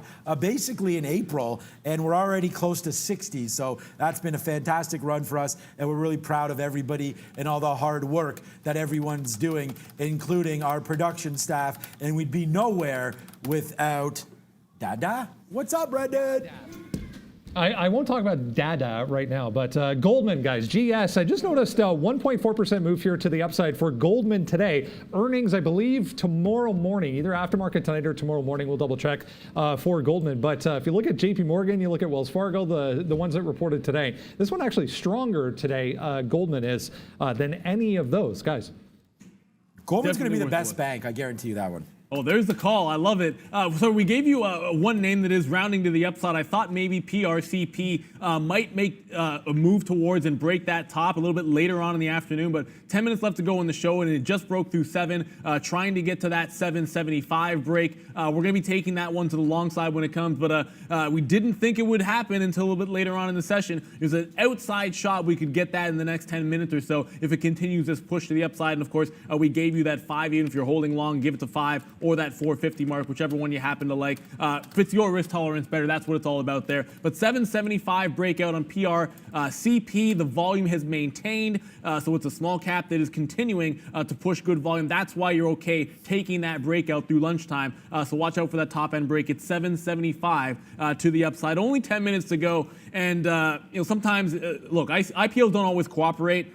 We can't control when they open up in the market, and Encino right now we're waiting for it. I'm not sure we're going to get it, but when it does, we'll try to trade that one. And if we make some good trades or any trades at all, it's not guaranteed. I'll pay for shorts. Maybe I don't use them. But we make those trades. We'll let you know by Twitter what we do with those names. I do like Encino. I think it'll be very, very volatile, like Lemonade was. Doesn't guarantee there's an opportunity, but it guarantees the eyeballs need to be on that one. So 775 break in PRCP. Still long, of course, in Macy's, My Size, and WFC. And the only short, Rigel, looking for reload at 350. Brennan, what do you got? Decent look here for 3M today. Didn't see this one, but nice move so far from 154 up to 157.50. They're teaming up with MIT to create an antigen vaccine for COVID-19. So 3M getting into that vaccine race as well. Also, yeah, it is tomorrow morning before the market opens for Goldman earnings. Guys.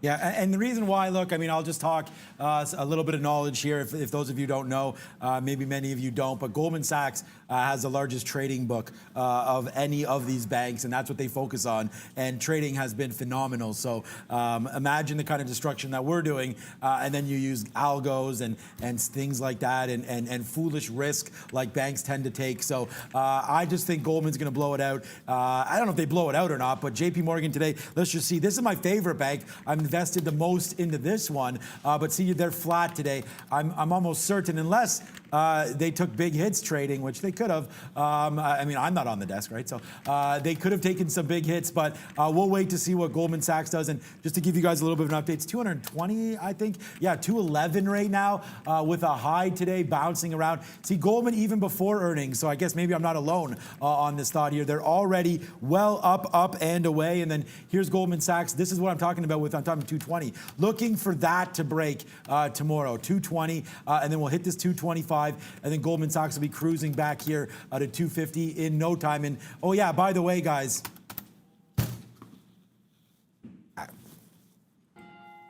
there it is, bang. Nothing to say sometimes where you have multiple dollars. I mean, if you want dollar winners today, guys, this is what we're doing. Netflix, this is a short right here. I mean, first of all, this is 08 down to 04, so $4 winner, I'm not that good. And then 03s down to 94s, that's an $11 winner. This is an 11 up to 17, that's a $6 winner there. We do have, of course, Tesla in the money as well. This was 70 long. This is an out at 88, 86. You can see the profits at the bottom. We've taken $19.99 out. I don't know. I'll have to put up the position board to see how much we took out of Netflix, but that's been a good one. And then right now on Roku, again, another $1 plus winner on this name. We've taken dollars on Tesla, on JP Morgan as well off the open. Look at this trade. This is very first thing. We gave this to you a 98 break. I told you get out between 98 and 97, and we execute that perfectly. So I have nothing to complain about today. It's been a monster day. We're near our high spot, and the money just keeps coming in, guys. Big time. I got one complaint, and it's just going to be Encino. Obviously, look, we love to trade IPOs here. Why as day traders? Because you're guaranteed volume and volatility, especially off of that open, but you're not guaranteed anything in terms of when it's going to open. I see a couple of questions on the chat, though. I don't have any kind of a source that tells me when it's going to open up. I've got a level 2 locked and loaded, ready to go. I've got it on my quote board so I can see it pop in that way with some trading. There's lots of ways you can track it, but when it opens up, I'll quickly jump over to it when it happens. But we're running out of time here. We only got about 6 or 7 minutes before the end of the show, guys, so we can't do anything about it. I want to go back to, I did mention lemonade through 75. It's creeping to the downside, so as much as I was looking at upside breaks on PRCP, we did talk about the lemonade through the low. 75 would be that break. It's a couple of dollars away from that right now, but keep that on your radar if it ever gives you that kind of a trade. I'm close to taking some shares out of Wells Fargo. That's up at 24.18, but it needs to get past that 20 mark. Take some out in front of the quarters, but the real leg is at 40s and 50s if it wants to refill some of that gap. And speaking of, I just said gap, and we talked about the retailers, I still have the Macy's trade. I will, at this point, at least think about taking some shares out a little bit lower than that 680, but that's only because I want to load back up. If the market falls down, I saw what happened in that sell-off yesterday. Macy's actually held that 35, so if there's going to be something worth picking up, I like taking a shot as long as it's going to hold that. It's just about the defined stop that this sort of this level has given me in this Macy's trade, and that 635, if it's going to hold in a relatively weak market, you're going to be able to see this over and over again, and this is what I'm talking about. You know, you did have that dip yesterday, and Macy's didn't budge. Here's 650. Well, the market was absolutely tanking all afternoon, and it just hold. I catch that same level on the way back up after it holds at 35, and that's how you get those winners. Yes, I'm being greedy at 680, but this trade's sort of the gift that keeps on giving, and you know what I like to do with that, guys? I'd hit the gift horse, but I'm not going to. I'm going to hit this random hot dog that we got here. I don't know why we got it, but it's making me hungry. Good thing it's 5 minutes to lunch, Sean. Yeah, I'm getting sleepy here. The market needs to get going, and we'll see if it does. But Netflix, just watching it, and it ain't doing much. So we'll wait to see. Oh, SPAC. Okay, there we go. Finally, okay, we get into SPAC there. I was falling asleep and missed it. SPAC breaks through VWAP right there, and now we have it. So okay, let's see what this does. We'll see if we can get $1 on SPAC here. long at 14 and change. We'll wait to see if it gets up to 14.75. If that can happen, good on us. Right now, here we go, 7-8 penny winner plus, moving upside here on SPAQ. Maybe the move is done. Whatever. I'll probably just wait to see if I can make a clean dollar. Here it goes, right to the upside once again. Sometimes it's easy, and I guess that all depends on what you're doing. We ain't getting caught with our pants down whatsoever. SPAC to the upside there, just goes up quick, 10 pennies. But like I said, we are going to wait for some more. Market now falling downside though. Let's see if SPAC can't be that winner. It's only 4 minutes left, guys. We got Valeria coming up with earnings. That should be, well, Brendan will release that. And then we do have coming up though later, right now, I guess. Oh, I just missed it. Let me go back quick. Coming up, our video right here coming on. Trading hotkeys, Neil's been mentioning it all day. I just use stop orders and whatnot, but we will talk all about hotkeys. Very important to understand what these magic guys are doing back and forth and around. So we will wait to see on that one. This is why, let's just take this off. This is why that SPAQ, we didn't wait for that break. We took it early so that we can hold it a little bit. We will give this one probably all the way back down to day's low again. We're pretty light on this one. If I'm going to try to make a dollar, we got to give it a dollar. What's up, Brampton? Let's do it, guys. Let's talk earnings. We had a whole bunch of them today. JP Morgan, Wells Fargo, Citigroup, a number to get to coming out both aftermarket tonight and before the open tomorrow. So let's have a look at what is happening on the earnings front coming up later on tonight and before the open tomorrow. Goldman standing out, obviously we mentioned that, but United Health Group on there too, guys. Yeah, United Health, big one, yeah. We sort of mentioned, like, you guys already know about the financials leading the way with the 3 today, and then following it up, of course, with Goldman Sachs. But United Health, as Sean mentioned, the entire space has been interesting. Hopefully better of a day trade historically than Pfizer has been for me. We had some good trading on Pfizer, but keep in mind, Pfizer actually had some COVID-related news, which I think gave it a little bit of extra juice. So as much as I did make money on it, Greg, it was not the normal Pfizer trading. It had a bit of that COVID bug to give it some extra move. Just going back into some of this banking space, I want to talk about Wells Fargo. I did take the first leg out when it broke the quarters. It's going to have to break 30s and 40s. I want to have half on if it breaks 24.50. You're looking to see if it can fill that gap. We're risking to 13.80 on that move to the upside when it tried breaking up. With just 3 minutes to go, I think I can safely say we're not going to get that Encino, but we are going to make sure any trades we make, we'll throw that on Twitter so you can follow along there. It should be an exciting one. It's now time to see what day it is, what national day it is. Let's go to Valeria. Thank you, Neil. And hey guys, thank you for another amazing day together. Don't forget to subscribe to our channel and catch us every day at 9 a.m. Eastern Time. And of course, guys, please break the like button right now. We have a few minutes to reach 1K likes. And of course, watch our next educational video about hotkeys and subscribe to our educational channel. We post educational content every day. Well, guys, as usual, I'm saying what national day is today. And we really love this in Canada. Happy National Mac and Cheese Day. Yeah. I think that's a good American meal there. Great for picnics, barbecues. If you have kids, then mac and cheese is a saving grace. Quick That's and a go-to. easy. There it is. And there it is, 1,000 likes. Thank you so much for that today. Last minute action we got. Yeah, there we go, some different action there. And don't worry, I'll be back tomorrow. Brendan, I like the mac and cheese. I'm assuming you do too. That's what it's all about, guys. Thank you for getting us to the 1,000 likes as well. But if you're enjoying what you are seeing here, do not forget to hit that subscribe one last time out here. I just like this new graphic. You guys did a fantastic job getting that one to us. Whoa, NCNO did just open up. Wow, as I was about to do the exit of the show, kind of caught me off guard. At 72, it looks like 71. We just opened out on NCNO here. Immediately to that upside, I want to see if it holds 70, 71. Either one of those two prices, I have some shorts. We can take it if it ever breaks. But 71 looks like a long opportunity in front of 70 even. And then see if it continues to the upside. Obviously, way higher than the initial IPO price. All right, let's wrap this show up, guys. NCNO just opening up. Thanks. It's been a big day. You can see right now the opens, I don't know, maybe 71 there. It ticked all the way down to. But now you rip to the north side there. So watch out.